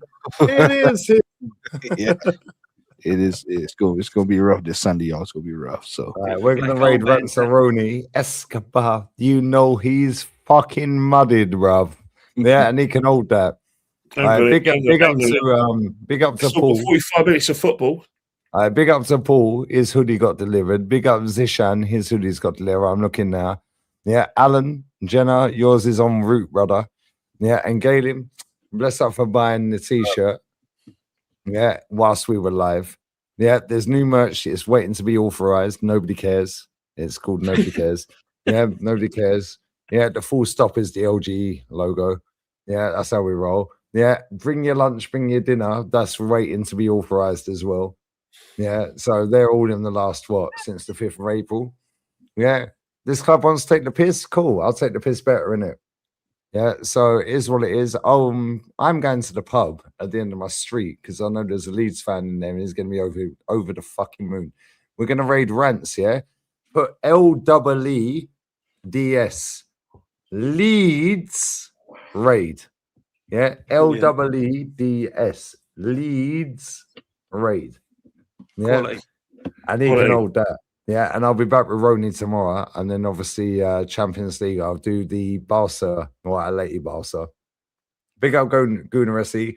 Doesn't matter. Seekers start their entire youth under 17. Still beat us 3-0, bro. We're finished. Yeah, finished, brother. Gunaresi, we're done. Yeah, Leeds raid. Bless up Gunaresi as well. Bless up everyone who's liked, shared, commented, sub, donated. Nearly 800 new subs since we lost. Profit off a loss. So profit and buy the merch in it. We'll profit some more. We're still at less than Martin Odegaard earns in 1 hour. So it is what it is. However, bless up to all the panel. Bless up to everyone locked in. I'm going to the bar. And yeah, I cancelled the watch along because I'm going to go and watch the second half. Leeds are still attacking for no apparent fucking raid. No apparent reason. Well, there's one reason. Them and their fans ain't Man United. Yeah, and not only that, they're trying to relegate Spurs. Nobody likes Spurs. That's fair. Real talk, very quickly, we'll just do a quick round, yeah? Right, two things. DJ, will Arsenal get through against Sporting? Yes or no? And do you think Tottenham will get relegated? Yes or no? Right now, on current form, from the evidence that I've seen from the Carabao Cup and before that, and recently, I think Sporting Lisbon could cause a major upset tomorrow night. If they get that first goal, the confidence is going to be drained out of those players. They'll be frightened to touch the ball. They'll be frightened to even pass the ball. They'll see a confidence really down on the floor. It's all about the first goal. And if Sporting get it, even if they go in at half-time 0-0, yeah, I can see a major upset tomorrow. Will Spurs get relegated? I said it. As soon as Spurs went down there, I said West Ham will survive. I've been saying Leeds will survive all season. And I've been saying Forest have got something about them that they will get out of it. I can see Spurs seriously going down. What I've seen from Spurs is unrecognisable. I've never seen it in a Tottenham team in all my life, ever. Unrecognisable. Worse than the Tottenham that went down before. In 74. Really Kenny, bad. are we beating Sporting over the... Or actually, how are we qualifying and will Spurs get relegated? Well, first and foremost, we're probably going to do what we did against Chelsea in the second leg. You know, they play negatively, be happy with a 0-0, then realise they're running out of time, go and see if they can get it to extra time, and then we'll score a fluky goal, and that'll be it. And then fans will change the whole narrative of our season because we're in the semi-final of the Champions League, and then until we play something decent. And then in terms of Tottenham, I have no idea. Because West Ham have got to play against us, and as much as they're going to raise their game, they got something on it as well. So you don't know with Arsenal. If we don't beat City, and City are neck and neck with us, it's highly likely that Spurs will get relegated because West Ham will be happy with a point against us. But I'm 50-50. I don't think they will get relegated. Because I think that they got a couple of home games, so I think they'll get a draw against Brighton, and I think they'll beat Leeds, and I think that'd be enough at home, and I think that'd be enough to keep them up. May, I said from the start, Spurs were going down. I told you that months ago. You and Noski, we said back there. I said I don't see where points coming from. They're done. Spurs are done. I think we may get by Sporting, and I think we're going to get tore to shreds in the next round. I think we're going to get an ass whooping so bad it's going to have ramifications in that next round. Because if we're struggling against Southampton, we're struggling against Mansfield Town, Carabao Cup, buddy. I'm here to tell you, Barcelona, one of those teams. Athletic.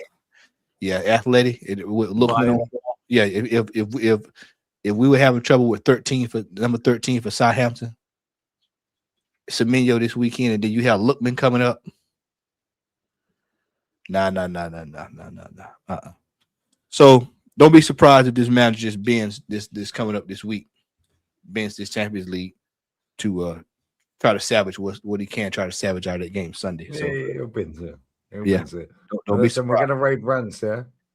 Leeds, LEE, lowercase ds, capitals LEE, lowercase ds. Raid Leeds, raid. Let's up to everyone who bought the merch. Yeah, listen. Sal's trying to sort out how to get it for memberships. He's got the discount codes. Yeah, he's got the discount codes for level 2 and level 3 members. Yeah, I ain't dealing with that, so don't blame me if he fucks it up. However, yeah, that's on towel. On that bombshell, I'm going bar second half. We're going to go and watch Leeds fucking wallop Man United 4-0 at home. Bosh. Yeah, Big up, Leeds, people. Stay right safe. there. Bless up DJ, bless up Kenny, bless up Matty, bless up the chat. Leeds. Leeds. My uncle and my nephew's fault Leeds, so I'm cool. And there's a geezer in the bar down the road who supports Leeds. We're going there right now. We're going to buy him a pint, bruv, if they win. Yeah, and yeah, guys, I'll be back again tomorrow with Ranceroni Escobar. Yeah, you know he's in the mud, bruv. Hold that. Oh, You watch these cheers. scumbags Together. scam a 3-2 win. Let it all work out. Yeah, they had last time Man United played it was Eid. Yeah, good one. Yeah, but On I that- think it's On that bombshell, we are going. Jay, love you, brother. Appreciate you, man. Bless that wifey and the little one as well. Always appreciate you, brother. Big up everyone who's locked in. Make sure you sub to the lads. I'm going. Yeah, I'm going. Adios. The Laters. merch. Ciao, Yeah, ciao. it's linked, and it'll be if you're a member level 2, level 3. Tal's sorting that. I'll text him now. You should be able to get a discount on that. We're out. Laters. Raid Big rants, up, yeah. people. Big up. Raid rants with Leeds. Raid. Just like that. Harry Cooper said it. Tommy Cooper. Fucking who's Harry Cooper, bruv? Oh, he can play up front for fucking Arsenal. Harry Cooper's